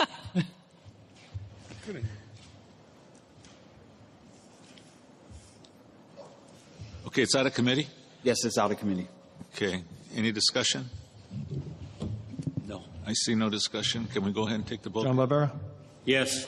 Christina Calandra? Yeah. Yeah. Yeah. This is not funding. Yes.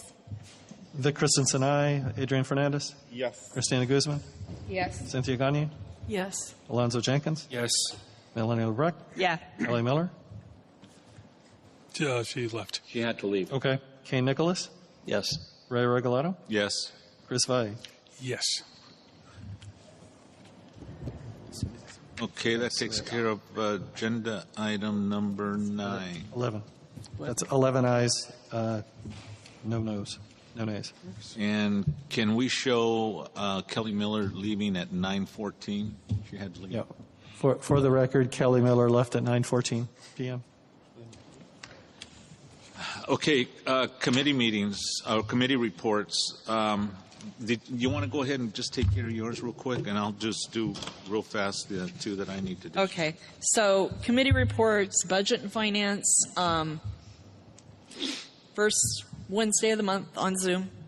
Kane, need to do your training find out when it is the next one for the financial officer on Zoom. We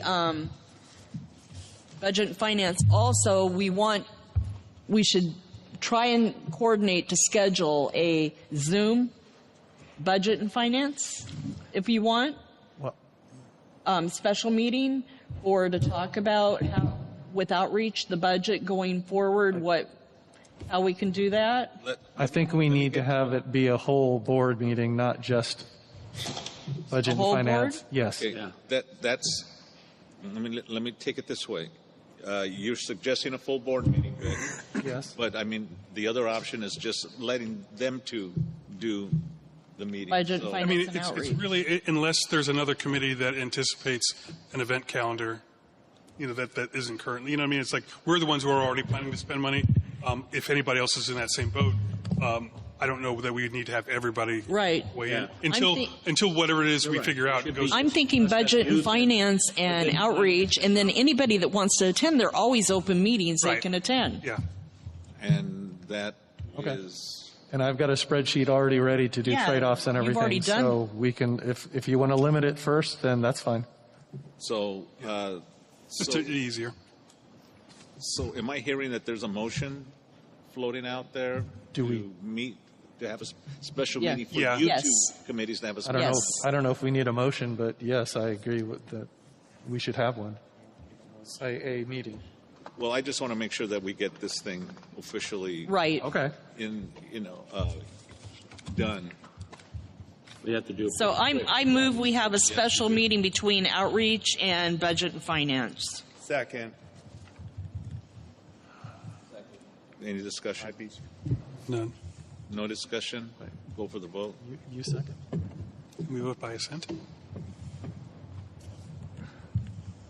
All those opposed? Do you want me to do it, or you want to do it? I'm just taking notes before I do it.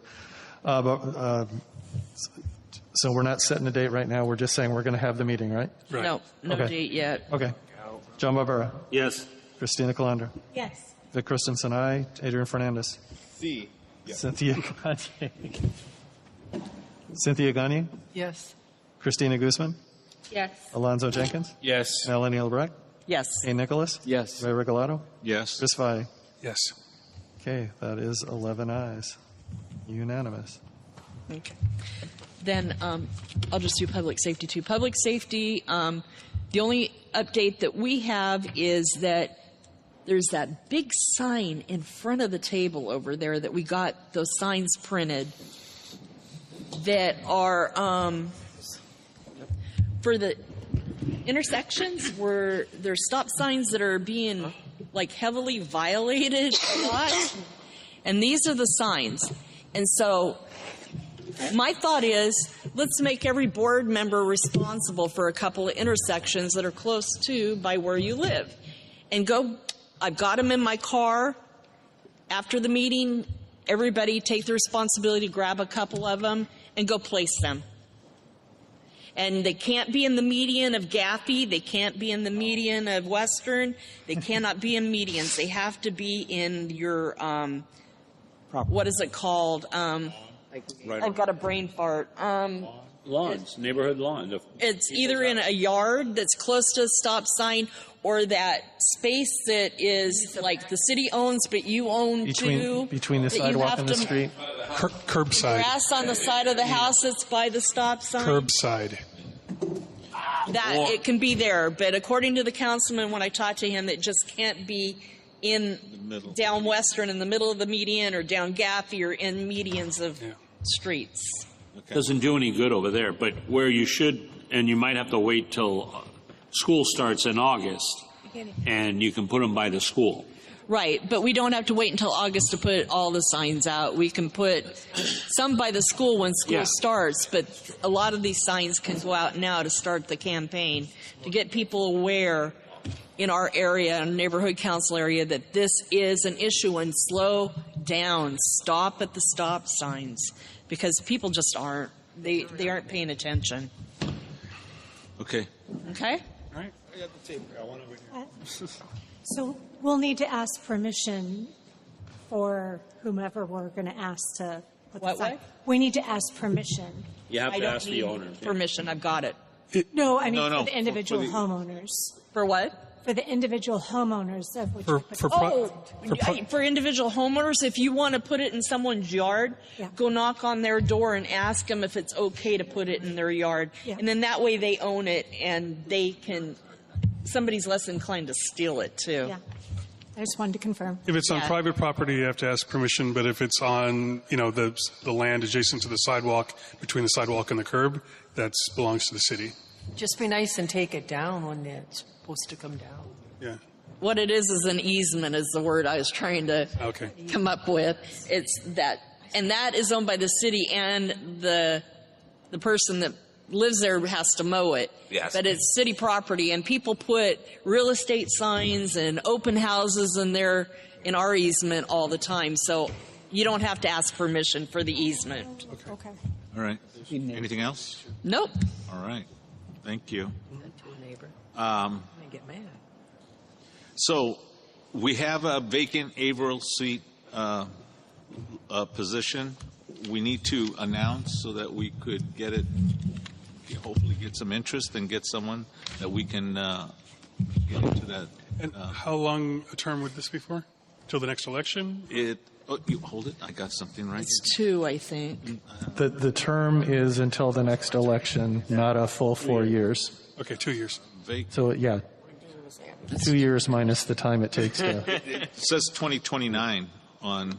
Oh, wow. Oh, it's 4 years. Some of them are messed up on It says the. 2029 on the. Okay. Well, we have the existing stuff that we used for outreach for the previous vacancy, so I can recycle that. And Yeah, so if we can get that posted. okay, so it's 2029, Averill area, board member. Okay. I don't think it is because No, no. other person. 2027. This thing says 2029. What? Who's That's not wrong. able? Who's Because not? the other person that has. Okay, April if has it's it. wrong, then correct it, because right here Yeah, it says I know. 2029, and this is what's public. Who's in the area? Because there was a problem, Vic Can I was see saying, that? with the Okay. dates of Can I see that, Ray? That's fine. RLA We're thing. good till 27. Layla was. So if I can, in regards to those dates, I did notice there were 2 board members that said 2025, and I did ask Vic today if they were reelected or not. So if anyone has those years that need to be corrected on the Empower LA page, let me know as soon as possible so I can get that corrected. Do you have the spreadsheet that I sent to Octaviano that he was supposed to forward to you or forward to rosters? I'm going to, me directly, no. Rosters probably have it, but if you want, I could do the due diligence, reach out to rosters, or you can just send it to me. You should. Well, that's why I asked. If you don't have it, I'll send it to you. But they did not update it correctly from what I sent them. Treat me like I have nothing. And I think that's fine. Yeah, because I was looking at the dates, and they have their like new people that are just coming on board. They have them ending in 25. Because of the time, Yeah, let's that's fine. I'll send it. We'll I'll get send the correction and we'll move on. So we're gonna, and it'll be for a 30-day period that we'll ask for people to apply. so that we can, hopefully by our next meeting, we can appoint somebody. With that said, the last piece is that what I'd like to do at this particular point is that I'd like to suggest that we have a retreat so that we can get our house in order. Not that it's not in order, but at least we can get ourselves talking about our committees, the responsibility of each committee member, the fact that we need to make sure that we have all our committees functioning and working. That's the important thing. You know, we need to be able to make sure that they're out there doing their work, which I would like to suggest, and you can start thinking about it now, is that each committee think about outcomes. What do you want to see one of your outcomes or two outcomes to be at the end of this year? So start thinking about it so that we can document the outcomes and then work toward those outcomes. Not to say that that one or two outcomes will be the extent of your work during the whole course of the year. There's going to be a lot of other little odds and ends that come in between, but definitely we want some outcomes that are going to come out of each one of our. So anyway, I'd like to suggest that we have the retreat in August and on a Saturday, probably at LAPD as we've done in the past, because they don't charge us for the room. And it's either going to be on August 23rd or 30th. 30th, I'm not here. Okay, 30th, you're not here. We got to make sure we're all here. Is it Saturday? Yeah, it's a Saturday. 23rd is good for me. Well, tell you what, I'm going to generate an email to go to all. What about the 16th? I'm not available. You aren't available. See, the 3rd, I will not be in town. And it also depends on the time of day. Well, he's talking about well, I mean, next year. Right. August, though. Not this year. He's talking next year. No. Yeah, okay, fine. I think I hear the bus coming. You want to jump on it? Either that or... Can we... So I want to get through this meeting because it's really late. We're holding up the poor guy at Park. Let's go. Can we? So would a Sunday work for A Sunday would work any Sunday for me. Would there be? Still get the room? No. Well, I can certainly ask, but I just want to make sure. I don't want to mess up anyone's, church going. Are you talking the 24th? It would be either the 24th or is there a 31st in August? Yeah, both of those are fine. I mean, would it work better if it was a Sunday? Yes. Yeah. No. No. No? Okay. September? I mean, August sounds like You can't do Every Sunday, August and September for me is taken. Every Sunday is taken, you said? For those 2 months, yes. Okay. Saturday afternoon will work for me, but I'm only one person. But, Yeah. but all day Sundays are taken. Okay. Saturday in September? Huh? Nothing in September. No, he said Sunday, right? I'm not tripping. Only Sundays for August. The Congress of Neighborhood Councils is the 27th. I could probably do What about the 6th of September? I can't. You can't either? A Harbor City Jazz Festival. Huh? I can do the 6th. 13th? 13th works. Oh, actually, that would work. That'd be all right. What? What's the first Saturday in September? The 6th. And That might be the holiday You weekend. said there is? Just in case. Oh, it is. That's Labor Day. Labor Day weekend, yeah. Labor Day's the week before. Conquer the Bridge. The 30th, 31st, and Labor Day. Really? I mean, you could. The only Saturday I can't do in September is the 20th. You can still utilize your Tuesday meeting. It wouldn't be a general meeting at that point in August. It'll just be a retreat, and it's strictly a retreat because you should retreat and not do the general meeting. If that works for everybody, I'm just supporting putting that out there because I understand general meetings, but if it is a conflict, I mean, hopefully you all are gonna show up on that Tuesday anyway. Just do a retreat. Don't even take care of business unless you really have to. Second. Do a retreat that Tuesday night. Tuesday or Monday? It's about Tuesday to September. August 2nd is Saturday. A Tuesday? Tuesday? Is that okay? Have fun. I mean, it's a retreat. You want to do? Are you talking the night of a regular? Yes. You Okay, just substituted it. For us, that's Monday. That's why we were confused. Am I tripping? It's Monday? Yes. Yeah. Today is Monday? Oh, today. Oh, my goodness. I thought today was Sheesh. It's my time to go. That's why we were wondering. Yes. Monday. Yes. I do. Please forgive me. I go to a church and do food giveaway. Do you need a retreat to kind of regroup on your days? I just came back from vacation. Yes. Would a Friday It wasn't long enough. Friday work after work? I mean, after work hour? What are we doing?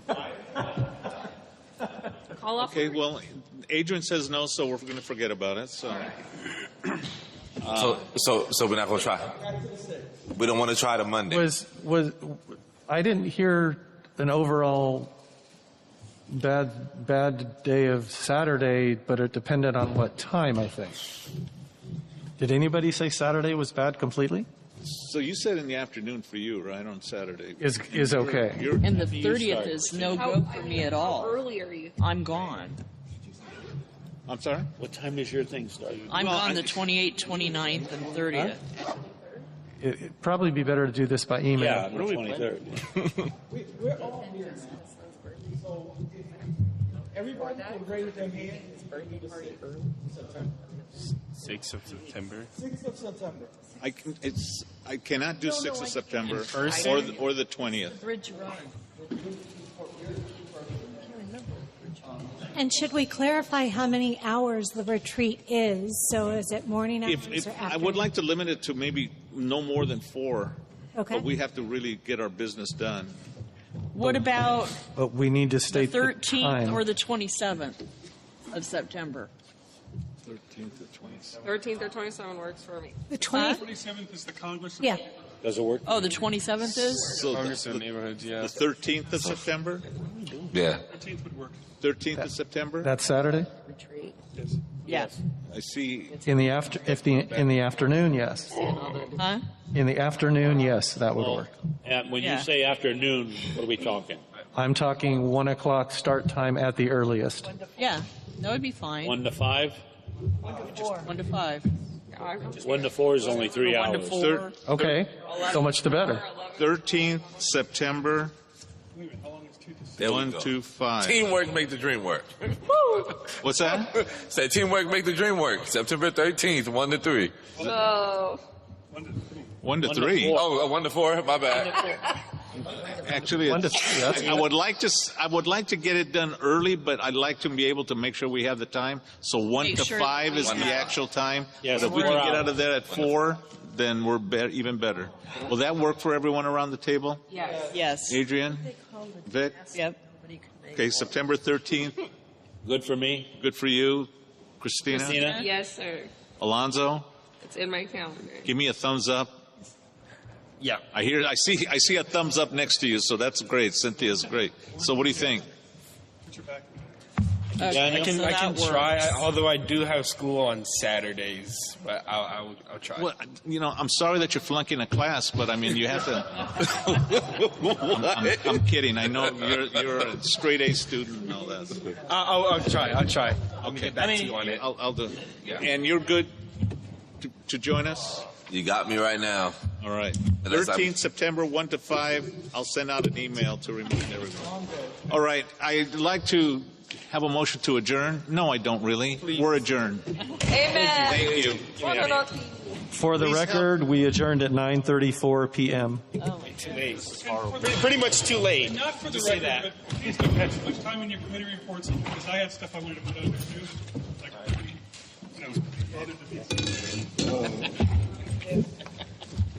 Huh? All right, Alonzo. And that's another thing we need to talk about, how to self-monitor. In that box.